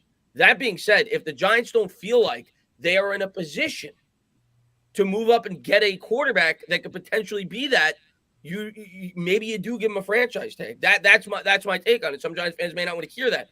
And we'll see how he plays throughout the course of the year. But I'm with you. I want to get that elite quarterback whenever we can. But I think the Giants, if Joe Shane and Dave's even feel slightly that Daniel Jones could be their guy to protect themselves, they need to give him the 5th-year option. Them not giving him the 5th-year option tells me that after this year, regardless of what happens, they're moving on, regardless of what happens. Now, if that's the case, then why waste the time? Why I would just start if that's going to be the case, because that's. Yeah, I don't know if I agree with that though. I don't know if I agree with that because the Giants. That's how I'm looking at it though. The Giants may say to themselves, "I don't want to commit the 5th-year option yet to Daniel Jones. The guy's coming off an injury. I want to see if he can stay healthy for 17 games. I want to see if he can mature as a quarterback. And if he does, then maybe we do." Ray, Rob, you said something I feel like that kind of collapses your own argument. You said if they feel slightly, why would you extend the guy that you feel slightly something about and that you're not sure on? No. What I'm getting at is if they are not 100% sure on Daniel Jones, that's why they're not giving him the 5th-year option. Meaning, at the end of this year, regardless of it, they're moving on. If they even slightly feel that Daniel Jones is their guy, that they feel he can do what, and Dave's feel that he can do what they're looking for him to do, they need to give him the 5th-year option. I don't want to give this guy $35 million on a franchise tag. That's where I disagree. Because it's like why would you? Because you said $10 million. No. Here's the thing. Because I feel like you're misunderstanding my point as well. No. Because what you're saying though. No, I know, but what I'm responding to right now is that you'd never give the 5th-year option to somebody if you're not, especially at the quarterback position, if you're not completely sure that they're your guy. But what I'm saying is, what I'm saying is, let me give you a hypothetical, Rob, because I know where you're going with this. Let me give you a hypothetical. Okay. You have to give him the 5th-year option by May 2nd, right? So say the Giants do what you want to do. They give him the $24 million May 2nd for the 2023 season. Daniel Jones gets hurt week 5. Daniel Jones gets hurt week 5, and the Giants are picking 4th overall in next year's draft. You are now committed to pay Daniel Jones $23 million, and you're going to be drafting a quarterback. So I don't, especially with Daniel. I would take that loss. I would take that loss. You would take that loss, but you're not willing to spill $10 extra million if he produces. I would take that loss. And I could get a compensatory pick for a team that may want to. Compensatory, you mean? Okay, so hold on. I think get a 3rd or a 4th round pick for him, as opposed to now. Let me flip that argument on you. That on you. Let's just say he plays well, and if he plays well, you made out on the deal, but it's a gamble. And they franchise tag him, right, at 30 or 35 million. Then he gets hurt. All right. It's only a 1-year commitment, though. Here's my thing. Wait, guys, wait. Guys, hold on. Everybody stop for a second, because here's the thing, okay? There's a lot of hypotheticals that I'm hearing, but I don't hear one specific hypothetical. And the question that I have is, if Daniel Jones plays above average, okay? Not great, not bad, average to above. Let me get your definition. My definition of above average is Derek Carr. Is that Sure, that's fine. That's fair. Sure. My definition of above average is Ryan Tannehill. Fine, same neighborhood. What is Daniel Jones's value on the open market? Okay, so hold on, guys. Respectfully, I think we're looking at this wrong. I think we're coming at this from the wrong angle, guys. I think when we're looking at the Daniel Jones question, and we can again expand this to quarterbacks in general, I think the dollar sign is the easy thing to focus on, but it's not what we should be looking at. Because if we're looking at quarterbacks, we should be looking for the face of the franchise. And if we find the face of the franchise, we're going to end up paying them big dollars. That's just how it is. So at the end of the day, right, hold on. Yeah. So at the end of the day, when we're looking at Daniel Jones, the question isn't going to be how do we feel about paying him over the next 2 years. It's going to be how do we feel about paying him over the next 10 years. That's how we feel. And it's less about the dollar sign and more about the play. Because when you look at quarterbacks, right, and this is why we talk about rookie deals, when you look at a quarterback, they are going to command in this market about 20% of your salary cap. And at that point on that deal, you're expecting to be able to look at your team and say, okay, we're not going to have the same amount of pieces around them as when they were a rookie because we just don't have the money for it. So are we signing this guy and feeling that even with maybe a little bit less around him, he can still carry us and be that guy? And that's where you look at the guys who are making that kind of money. Hold on, let me just finish here. And you're looking at that and you're saying, okay, do I think Daniel Jones is that guy? And then we're talking about expectations and we're saying, what does it need to be to get there? And if I'm saying that he's above average, if I'm saying he's Derek Carr, Ryan Tannehill, Kirk Cousins, A, B, C, D, whatever, if he is any of the above, I'll be honest, I'm trading him for what I can get on the open market and taking another quarterback. Because let's be real, Derek Carr, Kirk Cousins, Ryan Tannehill, where's their ring? They ain't winning. Where is it? So, but with that, and you make, I agree with what you're saying, Nate. As far as, but with the only thing I don't agree with is that it's not about the money and it's about the production. I think it has to do with both. Had the reason why we're in this predicament and we're having this conversation is the guys had 3 different head coaches, 3 different offensive coordinators, 3 different offensive line coaches. There's been poor drafting.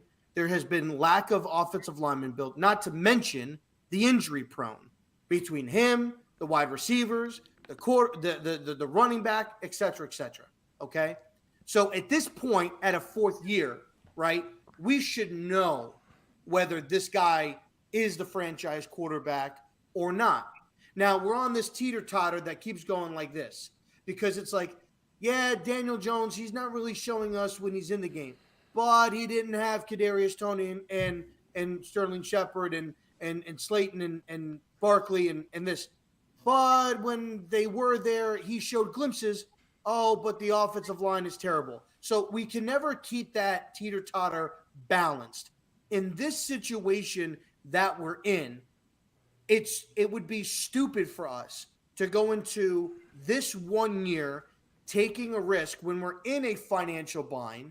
I believe we're going to have about $105 million in cap space next year. Well, and I don't want to. And I don't sign Jones. If we don't sign Jones. Yeah. So in this regard, I would rather go into that with $80 million and give him the 5th-year option at 23 to 25. And even if he comes out this year, plays the whole year, and doesn't show us any bit of improvement, I would be okay with eating that money and getting a compensatory pick for him. But here's the thing, in your having him come out. Wait, what Rob is doing is there's like 2 vials of poison on the table and he's just picking one. This is literally pick your poison. In your hypothetical, things work out for your hypothetical. That's what's going on here. No, but it's not for it to work out for my hypothetical. It's what's logic. We're in a. But you're not going to get. Okay, let's play this game. Jones gets hurt week 5. What team do you think is going to sign Jones to a big enough contract where you would get a relevant contract? Someone will sign him. That's not the point. You're also misunderstanding how compensatory picks work. Either way, we're taking the risk. No matter how. It's also not how compensatory picks work. It's based off the amount of money the guy gets. So it's less. No, it's if you're looking at compensatory picks and you say, okay, if Daniel Jones goes out and signs somewhere, it's less about that and more about how much we're giving and losing on free agency in general. So if you're looking at him. We have to see if we sign somebody of equal value. So the overarching point here is we're getting sucked into looking at the wrong thing. The point is, if Daniel Jones is the guy or if he's not the guy. That's like, if you really want to be dedicated and figure it out and give him every shot, which there's an argument for sure, that's about this year and maybe worst case scenario next year to figure that out. Great. Either way, hold on, just let me finish. Either way, at some point, assuming we are not the Cleveland Browns, at some point we will have a franchise quarterback.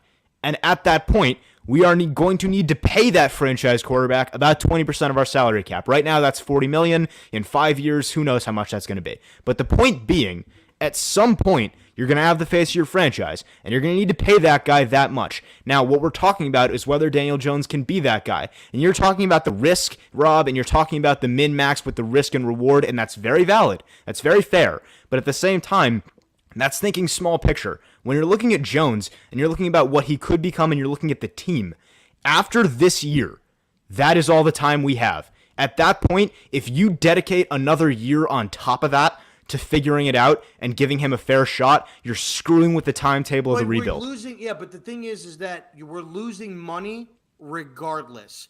Because if he comes out and plays decent enough to the point where now we're going into the offseason having an argument of whether we should. That, though. The way I look at it, and here's the other thing I'm going to say, Rob. But how much money would you be rather okay losing? I'm going to give you another thing to your point.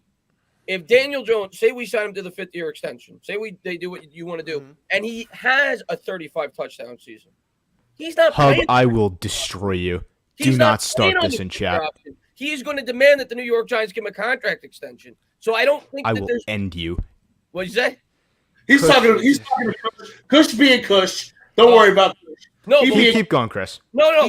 He said Archie Manning is the fucking. I don't really see the point in giving him the 5th-year option. If he has a great year, he's not going to play in the 5th-year option. He's going to want a contract extension. That's the way it's going to work. Okay. So then that leads me to my question. Let me lead you to this question: that if he plays decent enough, are you ready to commit to him for 4 or 5 years? No. No. Okay. The point is, it's not about if he plays decent. Time out.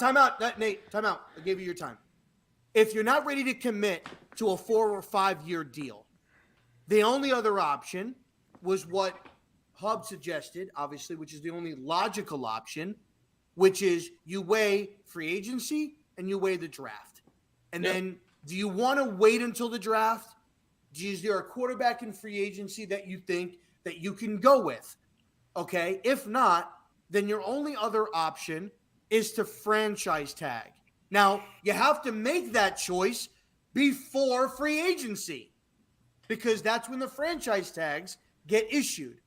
Now, if you franchise tag him at 30 to 35 million, because that's what it's going to be, that's the average, okay? And then he comes out and he flops that year. We just paid 35 million for a quarterback to shit the bed. For 1 year. For 1 year. Yeah, for 1 year. Now, wait. My team play money with a quarterback to shit the bed every year. But if we give him the 5th-year option, let him come out and he plays this year, and he plays the same way to where we're like, do we extend him or do we franchise tag him? And then he comes out the following year and shits the bed. I'm okay with losing $24 million. The one thing you're not 35. including in that part of the scenario, though, is that you included in my scenario of the tag is that we couldn't find a replacement. So are you just saying we magically find a replacement in your scenario, or are we entering that year with Daniel Jones' 5th-year option that we're wasting money because, like you said, he didn't really prove himself and we don't have a quarterback? So it's like, what are we talking about? Guys, we're projecting 2 years into the future. Yeah, I'll be honest. I don't think any of this matters. Hold on, Pest. Once you get to the point where you're saying after this year, I don't think it fucking matters at all. If you're being smart and you're looking at the best interest of this franchise, you're giving him this year, as he is right now on his rookie deal, and at the end of this year, either you're going to be paying him like a quarterback with a real deal contract extension, or he's gone, straight up. Like tag and trade, letting him go, whatever it is. But the point is, either he's going to play great, and he's going to be that guy in Dable's system, and we're going to say, yep, there's our guy we think can lead the franchise into the future, at which point you sign him. If he doesn't, move on. That's where it is. I feel like it should be very cut and dry. If that's your mindset, I'm trading him on draft night, and I'm taking Kenny Pickett. I'd rather Why? hit the reset. What kind of sense does that make? Oh my goodness. What kind of sense does that make? Do whatever. Or you know what? I'm cutting him and I'm going to start Tyrod. I'm not going to. Why would I? If that's the mantra that we're going to be going in with, whether because I'm not ready just off of 1 year, right? We're ready to crucify this son of a bitch after all the injuries. Ain't nobody out here crucifying him though. No, we're not. Nobody's out here crucifying him. What we are saying is, what I'm saying is Yo, that can I hear everybody's Pest putting go? this on his. Yeah, as we've been far as, interrupting his Pest a lot. Maybe proof of- yeah, y'all we been. should go. God damn, this is my goddamn channel. Listen, here's the deal, okay? Like, fuck all this bullshit. Fuck all this what ifs and all that shit, okay? Daniel Jones has this fucking year to show us he belongs here. Fucking 5th-year option, contract extension, franchise tag, or trading his ass on draft night. It don't fucking matter. The only thing that matters at this point is Daniel Jones has this year to prove he's an NFL quarterback. And if he doesn't, then this bitch is going to be a fucking backup, and we're not going to be talking about this dude. Same thing for Saquon, by the way. Now. Daniel Jones is going to come out and have either average or slightly above average. And I'm telling you right now, they're going to sign him to a 5-year deal. And if they sign him to a 5-year deal or over a slightly above average season, everything gets shut down. The whole channel gets shut down. Twitter gets fucking deleted. What's going to fucking happen? Fuck out of here. And that is what's going to fucking happen. He's fuck out of here. Slightly fuck out of here. Average fucking year. And fuck out of here. Going to give him a 5-year fucking deal, and he's going to shit the fucking bed. Watch. Listen, if he's great, I hope he's great. I hope he's the best thing since fucking Joe Montana. Okay? Joe Montana. See, this I disagree. I hope. Joe Montana was a quarterback. I disagree with Authentic's comment, by the way. If he proves it, why wouldn't you just keep the guy? If he proves it, you make the money work. You keep your I think what Authentic is saying is kind of what I was saying earlier, which is that even if he has that like top 10 like season, Chris, I'm still hesitant to give it to him because of consistency. I want to hear that beautiful fucking on-air sexy commentary voice. When he says prove it, the way I interpret that is he proves that he is a guy I want to invest the next 5 to 10 years in. Yeah, that's it. Could be my interpretation is what I was saying earlier. He could come out here with a top 10 year, and I'm still not sure if I give him the money because he's had consistency issues throughout his entire career. We're also falling into the trap that literally every goddamn football conversation gets into when you talk about roster management, whether it's quarterbacks, running backs, tight ends, any goddamn position on the field. This always happens. We're starting to get into should versus will. If we're talking about what will happen, this is the Giants. We're only going to draft Kenny Pickett anyway because we suck and we're terrible. If we're talking about what should happen, then let's have a conversation. We'll talk about what's logical and what's not. That's where we've been. Now we're starting to talk about what the Giants will do. Who the fuck knows what the Giants are going to do? We don't know what they're going to do. Listen, the Giants are going to draft Travon Walker at 5. I will find you, Kush. I will find you. If we're saying that no matter how DJ plays, then more than like what Authentic said, it's doubtful that he's going to be a Giant. I think it's doubtful. I don't think it's. If it's doubtful, if it's doubtful, your fans pest. Then I would rather start fresh now. But no. If you don't believe in a quarterback, you don't just draft a quarterback to draft one because then you end up with Daniel Jones again. Exactly. That's what we did in 2019. We drafted when we should not have drafted. Because we felt like we had to. Because if you like take you're Kenny saying, Pickett, and that's the way I view a lot of this draft class right now. Yeah, I'll be honest. If there was a quarterback in this class, if there was a guy at our pick that I thought like, if there was a dude that I thought was gonna be that guy, I would draft him. I would, and then I'd say, all right, Daniel Jones, this is your year while he sits the bench. We'll see what you can do. I think out of all the quarterbacks right now, I would take if I had to choose one, I'm taking Kenny Pickett. That's your L to hold. I look at Kenny Pickett. What are you going to take? What, Nate? You're going to take Malik Willis because he threw a 65 Madden pass? Kenny Pickett sucks, man. Malik Willis has been good since before that throw that Zach Wilson made. Oh man, we're talking about that pro day throw that every prospect that's what makes. I'm saying. He's been good since before that pro day. Get the fuck out of here! Don't start with that nonsense. Malik Willis is going to be like another Trey Lance. Oh my God! See, Trey Lance hasn't even started yet. What do you mean another Trey Lance? We haven't even seen the man play. What are your takes tonight, whoever drafts bro? him, I give him 3 years, and then he's going to be on the streets. Or 4 years. That's your opinion.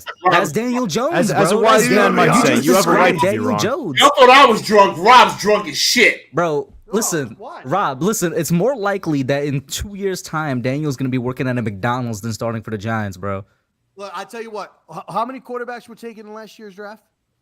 Last year? Was it like in the first round or overall? Like overall. I believe 7. 7. Okay. I can tell you right now. How many of those are, obviously, I think David Mills was Davis Mills, yes. Davis Mills, okay. So out of those 7, after seeing him play, there's only 2 quarterbacks that I think will probably remain starters, and that's Mac Jones and Davis Mills. Everybody else. So we're just on the everybody else reaction. Off of 1 year, bro. What is everybody else? Wait, Off of 1 year. Given up on Trevor Lawrence? Yeah. Off of 1 year, bro. Well, a Off of horrible 1 head year. coach that they wanted to fire Rob, halfway through the Urban season. Meyer going was on with you probably tonight, the man? worst head coach in the history of the NFL. There were reports last year of people that were close to Trevor Lawrence that said Trevor Lawrence was the last one to show up to the facility. Oh, and he was the first ridiculous, one. man. Rob, he was here's the the first thing. one to leave. And Here's the thing. Two things. He doesn't care about football. Two things. Like he's not. He doesn't care about The football. Golden Boy? He's invested into football. Okay, two things, Rob. Aligned So with first of all, opinions and thoughts of all, for RZeroB him- on this stream tonight. I just him want not everybody to know being that. him not being like, you know, up in practice and stuff could be a direct result of Urban Meyer being the worst coach of all time, right? But Mike, also dude. B, those were reports. There were also reports that Pest slept with Shakira. It doesn't mean that it happened. Here's my opinion Whoa, on Pest. You suck with Shakira. Bro. I did so, yeah. I Let's did. go. Here's my opinion Bruce. on Trey Lance, by the way. I completely disagree with you about Trey Lance. First, let me ask you a question, Rob. Would you say the 49ers over the last 5 or 6 years are probably the best organization, if not the best, one of the top 4 or 5 teams in terms of roster evaluation? 49ers gave up 3 first-round picks to get this guy. 49ers got Shanahan as their offensive caller, and they may have the best support system in all of football. And Trey Lance has, I think, I'm not saying Josh Allen upside, but he's got pretty high Good upside. He's got very good upside. This is also the same organization that let go of Colin Kaepernick.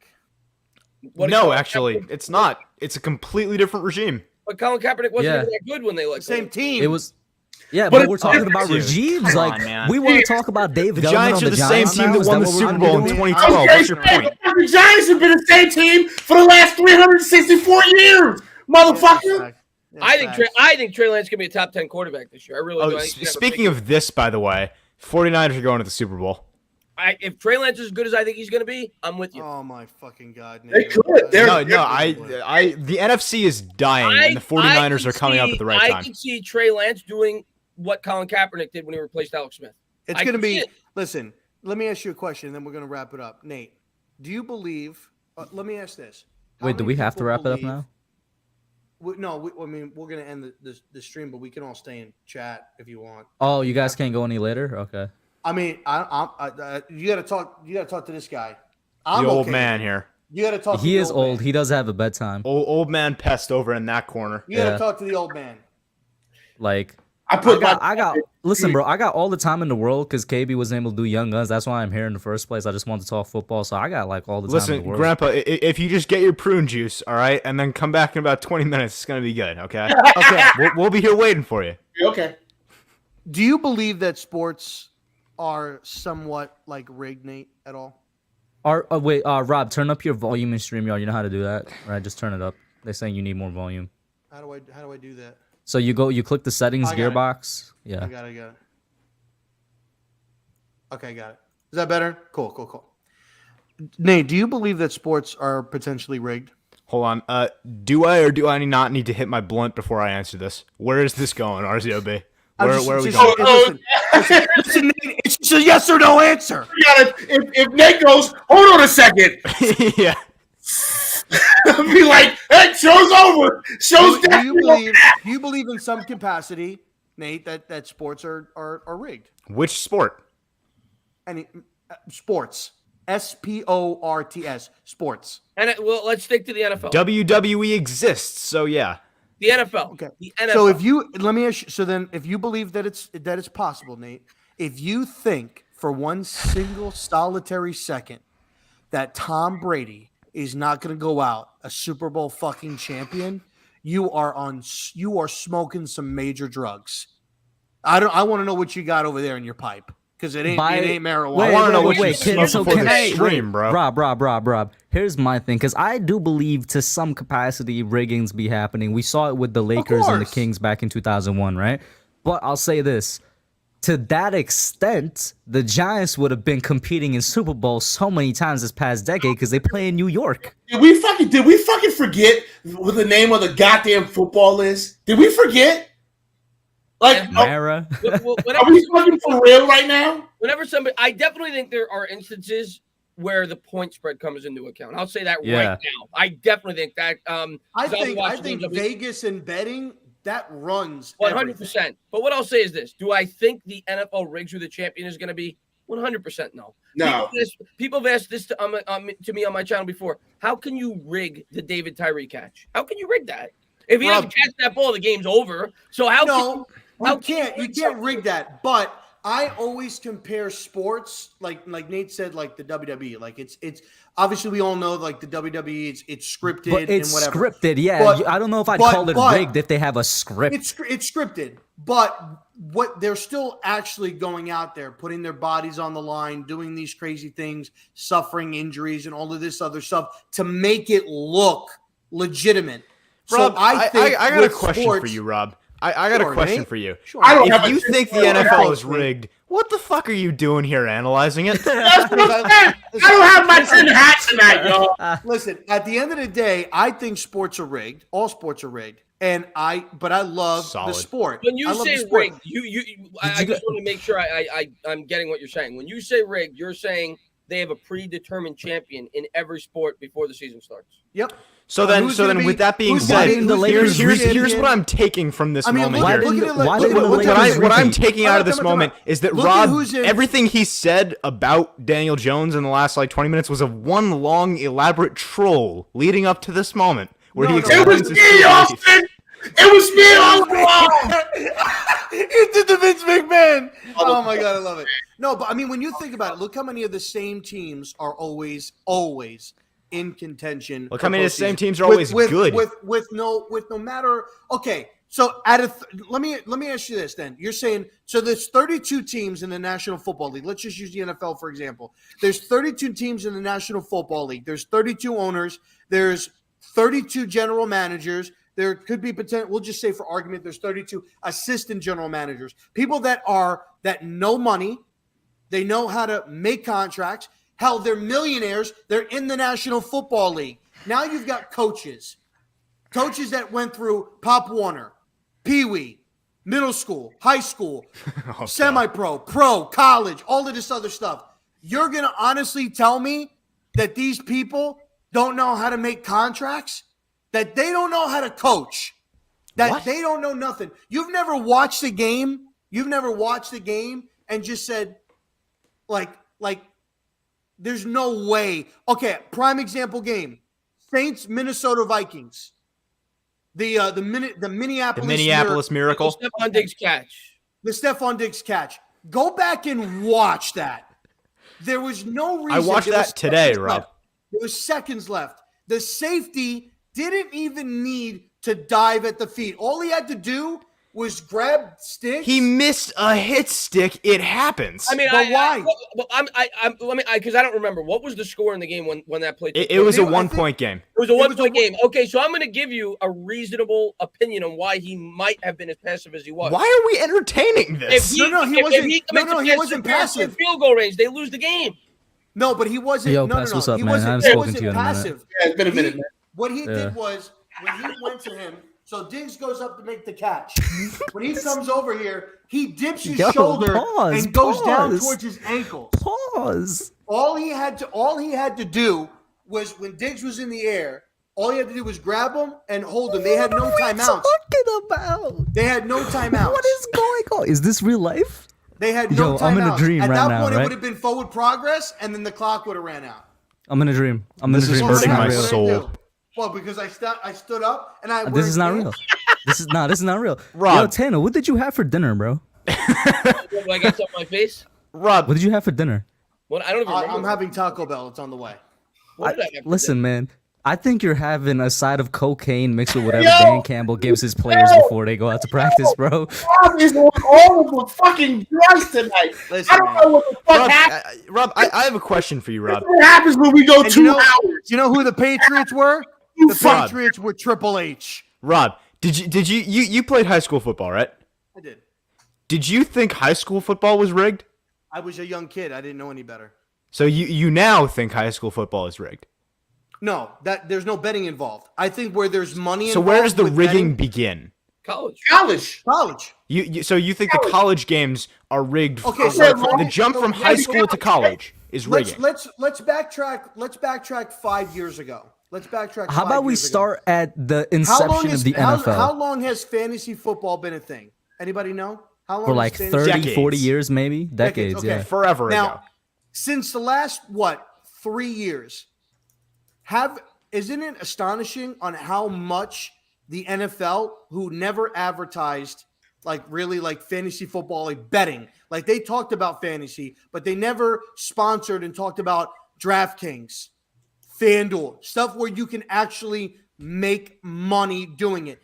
They've always talked about fantasy football because fantasy football has always been a thing.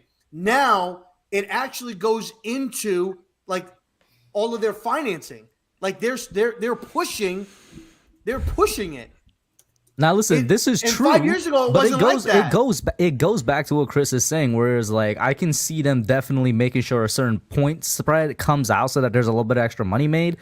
But no, they're not rigging games. I bet on a college basketball game during the tournament, and there was a minute left, and I forgot I think it was Duke and somebody else, and they were down by 9 points with a minute left. 9 points in an NCAA tournament game. They're normally going to commit a foul, right, to try to extend the game, send them to the free throw line. They let the entire clock tick out. And you know what the spread was? 9.5. And I said to myself, that felt rigged. So I think there are instances when the point spread comes into play. Well, yes, I have seen it. I have felt it. But do I think there are predetermined winners in sports? 100%. Also, Rob, somebody in the chat just brought up a great point. As opposed to 5, 6, maybe even 7 years ago, betting is legal in almost every state now, so they could like comfortably push it. Whereas before, they'd probably get a lot of backlash because it was illegal in a lot of states. Well, yeah, that's what I'm saying. They weren't able to do it. Now that they can do it, they can make money off of it. I mean, look at the 07 game against the Patriots. I believe the Giants were like what?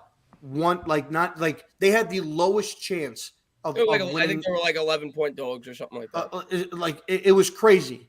And nobody was betting on the Giants at all.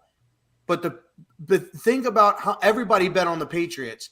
Vegas made so much money from the Giants winning that game and the Patriots losing that all of those people that bet for the Patriots lost all of that money. Well, you just stated the obvious. Yeah, where's the money coming from? The people who are winning, from the people that lost. What? Well, I'm so confused right now. Just because it just became legalized. I think the NFL has had it in with betting in Vegas, making money off under the table, under the how is this a conversation? You know what I think happened? I'm I have a theory. I have a theory, bro. No. Let me say this theory because I feel like Rob. Here's my theory. My theory is that like all of this is Rob one was elaborate so troll taken from aback. Rob, who doesn't Exactly. actually believe any of it. I feel like he was so taken aback by his own Daniel Jones take when we shut him down. That he's trying to distract the chat from that right now. He's trying to distract the chat from the fact that we went on that 20-minute useless Daniel Jones chat. No. I'll talk. I don't want to talk about it on stream, whatever. I'll talk about it off stream. But on my kids, I believe that all sports are rigged. 100%. All right. Why would you put that on your children? All right. And so listen, that's what I believe. And so that's what I'm saying. That's what I believe. He believes it. Hey, I believe. I'm saying that because I'm not joking about it. I'm not trolling it. I 100% believe it. All right, so listen, and that is where we're going to end this damn show. All right, we go 2 hours, and Rob puts on a tinfoil hat, and suddenly now everything's fucking rigged. This is the weirdest shit I've ever been involved in, and I'm glad that it happened because it's good fucking content. But listen, Nate, where can people find you, man? In the psych ward after trying to piece my way through that. Trying to get better at Madden. That's where you can find him. Oh, yeah.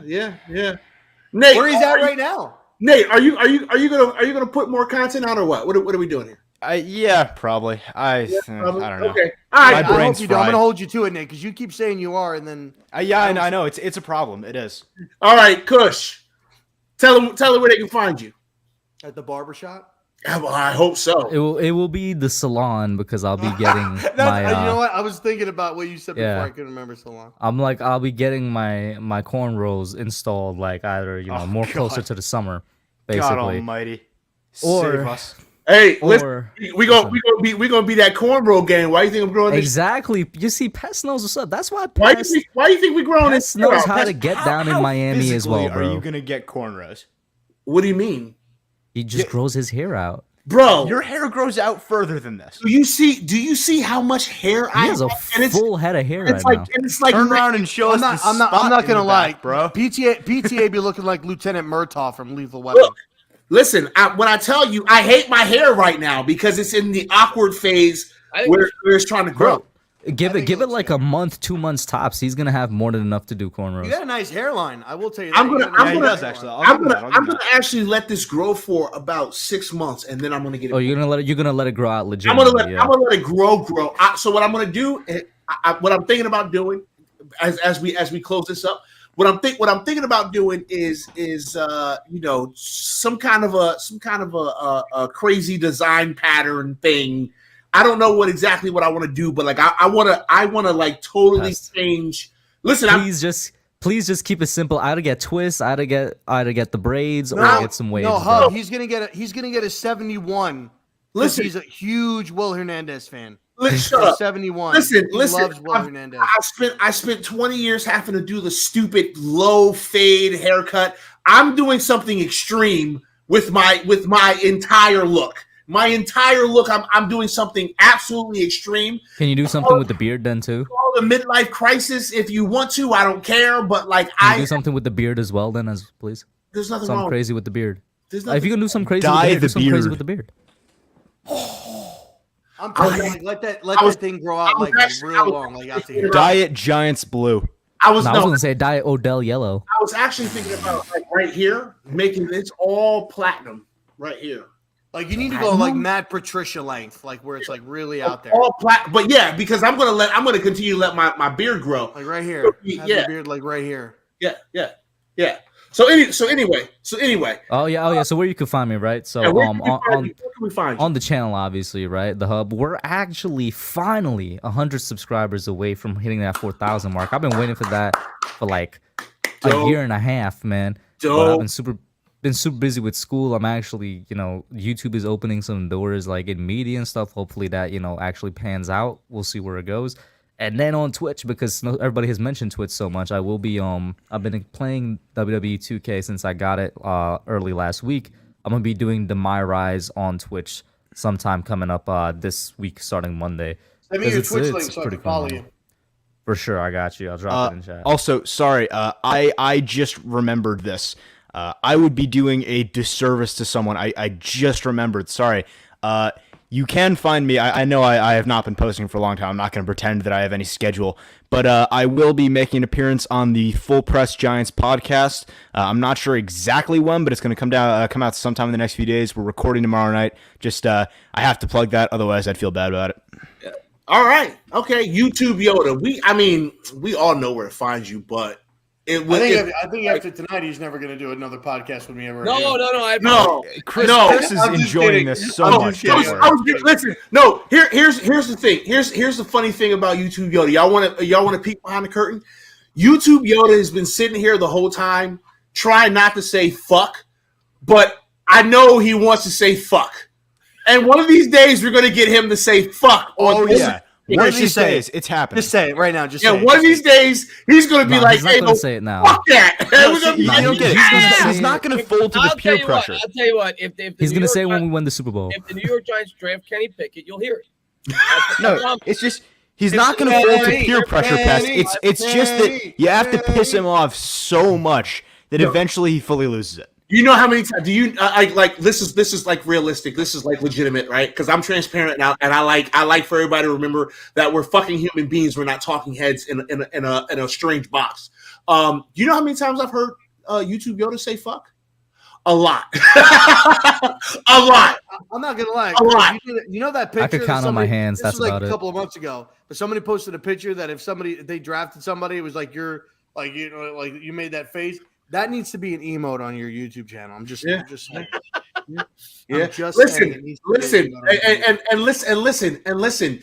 There's so much that I'd like to tell y'all about YouTube Yoda, but I am fucking sworn to secrecy, so you'll never find out. But if you only fucking knew, though, if you only fucking knew about YouTube Yoda, Chris's chat and Down Discord and were right. He wasn't ever in construction. It was something else. you would understand why YouTube Yoda is the fucking GOAT. If you only on knew. Twitch world, we in the Twitch world, we like to call certain streamers the after dark, like it's an after dark stream. There is an after dark entertainer. There is an after dark one. Okay, And you can only see it. amazing. You can only see it after he's completely trashed after a Giants win. Yeah. Okay. All right. Or when you catch him on a real like good day, and he's like, just fucking, he's just showing, when you know, he's or really he's being pissed. He's being hospitable to two people coming Hey, back listen, to New York, New Jersey area. Yeah, listen. When Chris the Entertainer is on his YouTube channel, or when he's doing things with Patricia Chaina, here's pretty soon when he's asking questions in the fucking locker room, right? When all that happens, you're gonna see a nice, squeaky clean version of Chris the Entertainer. But I'm gonna let you know something. When the end stream button hits, He's a GOAT for a reason, y'all. That's all I'm gonna say. Okay, YouTube. All Yoda, I'm gonna say is what do you have going on? thank you for having me on. What I have going on, probably in about a week, I'm going to start doing some live content on the channel. I've kind of been putting it off because I haven't had much to talk about because I'm kind of waiting until this draft gets here till we really start to ramp up the content. So I'm looking forward to that, and I'll be live pretty much daily. So you guys know where to find me, hopefully. But We do. the thing I'm going to say, though, next time I come on your guys' channel, which hopefully will be soon, you got to give me a warning. I brought no tinfoil down here. Like, you got I to didn't know this was going to happen. Listen. We all Chris, fell you need a victim, gas Chris. mask for all the gas that was like coming out of I like, felt like I was talking to of Philly Rob's 500. stream, It bro. was great. It was fantastic. Okay. listen, I want to. Well, what's that? Time out. I want to get a commitment right now. Are we doing a draft party? Well, I do the live. I stream the draft. He's gonna Yeah. stream the draft. We will. I'm also doing night one on my channel. Yeah. We So will we're all also. going to, so we're all going to Chris's house? Yes. Yes. It's a long ass drive, but yes. Yeah, I'll just hop on the highway for I tell you right now. 3.5 hours. Long Yeah, ass right now. drive to get to Chris's house. We just should take the all do a train, Giants mate. game together next year. I'm in for that. Oh, that's. I would rather kill myself. Listen, first of all, I'm a season ticket holder now. I will be at the That's Giants. right. I knew that you are. Listen, I will. Giants make it I to will the be Super at the Bowl. games. I will host a Giants. I will host a Super Where are you, Bowl Rob? Giants. I'm in North Carolina. I will Okay. host a Super Bowl party at my house. How big is You your all are estate? welcome to come. How It's big big is my enough. estate? Yeah. It's a lot of money because I'm in on all the betting, so I get all. Because I the know inside Pet's got a scoop. big estate. Yeah. See, It's Rob isn't like doing a conspiracy theory. He is the one who rigs the games. I Yeah. do. I'm the one that makes the call. I didn't know. I didn't know. Blandino calls me, yo, should we call this or not? I'm like, no. I didn't know this was the direction that we was going, and this is what happens when I make Rob the This is official my first host. time. When I make Rob the official host of the show, which happened weeks ago, because I have to sit back here and be the producer. I have to produce the show now, right? So that's why Rob is in charge of steering the conversation. But I didn't realize that Rob was on crack cocaine tonight. I didn't know that. Listen, it'll Man, never he happen went off again. I tonight. promise. It'll never happen again. I'm sitting over here on Oh producing. shit! It's gonna happen next week. It is. I'm sitting over here on producing the show, and Rob's talking about aliens and shit, and I'm like, You know do I have? you Do know I have? what I noticed? You know when he started going off? When the entertainers talking drugs popped in chat. I don't think that's a coincidence. That's very. That's That's a true. good point. All right, so listen. Here's the deal, because we are at 2 hours. This is literally the longest stream we have done on the BTN network. It's awesome. This panel will be back. We will do this quite often. Okay. Hopefully, our guests next week will, we'll make that happen. Say what you got to say there, Pest. Hey, listen. No, because we're feeling some type of, No, we our guests- got busted aside a little bit tonight. Here's the deal. You know what I'm saying? There are people who are more important than PTA and Rob and Rob. Like we understand that. We get it. We small potatoes over here. So I don't have to agree with it. we gotta talk our shit. But listen, we will be back here next week, y'all. Same bat time, same bat channel. Hopefully we'll have some another great panel of guests. We really want to share this platform with all of our fellow Giants content creators and some other content creators from some other teams that we greatly respect. This is about sharing this platform. This is about us getting together, having a good time, having fun. This is always the fastest fucking hour of my week. This is the fastest hour of my week, no matter what's going on, because we always have such good things to talk about. Sometimes they're crazy, but we're having a good time and we're enjoying ourselves, and we get to just kind of come here, hang out, let our hair down, maybe get YouTube Yoda to say fuck, and just have a good time, right? That's what we do here. So I'm glad we were able to do this. I'm glad we were able to to make this thing happen. Just so you guys know, again, Twitch streams they start again on Monday under the OGN umbrella. I will make sure that my schedule gets put out there. But you can find me on Twitch. It's PTA Sports, all one word, no space. With the 5th pick in the 2022 NFL Draft, oh shit, the New York Giants select Kenny Pickett, Okay. quarterback. You know what? That's better than Trevon Walker, bro. It's better. No, it's not. It's not, Kush. Don't pretend that it is. Yo, I can't, dude. Honestly, just for the reaction, I hope they draft him. If they take Kenny Pickett, I might break my laptop. Hey yo, no, we're gonna see another clip of Chris on like ESPN. You motherfuckers! You son of bitches! You're looking hilarious. There you fucking Jones! Josh Allen. There you fucking Jones! Josh Allen was right there! They better not do it again. Yeah, they didn't give you guys credit for that, did they? That was great, man. That was great. All right, well, listen, that's gonna end it for us, y'all. Again, please make sure that you go and support all these great content creators.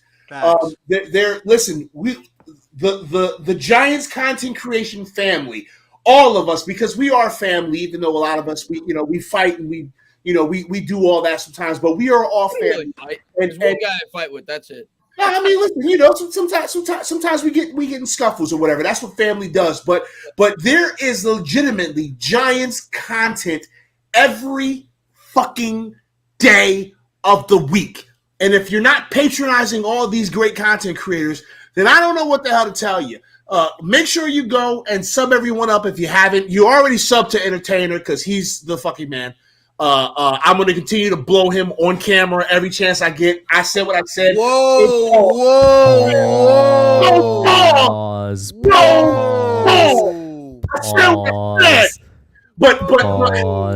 Listen, I have the Korean's contact information. I will get you kicked out of the house. Listen, she probably heard me say that. Hold on. Why do you have his wife's contact information? Nate, you don't need to worry about that, bro. I mean, did we not say we're all family here? Like some of us. Okay. Nate, she works at the salon where he's going to. Okay. Yeah, that's kind of racist. I was going to say, was that an Asian joke? Was that kind of racist, bro? That was Racially an motivated? We went off the rails so hard and then fixed it for like a good 2-3 minutes, and it went right back. It was not a racial joke. Hey, yo, we got to, hashtag cancel RZeroB. This is getting. Cancel this whole thing. Not for that, bro. Just for your takes earlier tonight, bro. Yeah, hashtag cancel RZeroB. All right, well, listen. I only had one cup of coffee today. Forgive me, okay? All right, so listen, for RZeroB, who you better be going to his damn Twitch channel because he's on there every fucking day and he's doing great-ass fucking content. The links are in the fucking description. Get your ass over there. I am 3. I know that real for real, just being real for a minute. I haven't uploaded to YouTube in a minute. We're 3 subscribers away on YouTube from hitting 100. Was starting to upload again, and then I had some personal things happen. A lot of people that are around, kind of know what happened. So that kind of set me back a little bit. I'm not fully going back to uploading yet, but I will. I'm just gonna kind of stick to, the podcast, my Twitch streams a little bit. Don't want to add too much extra on me for mentally and emotionally.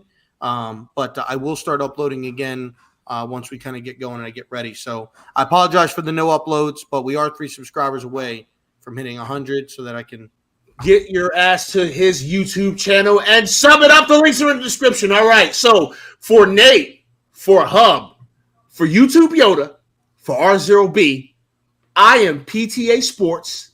You all have been fantastic. I'm going to buy a little bit more time here as I get to the damn network outro.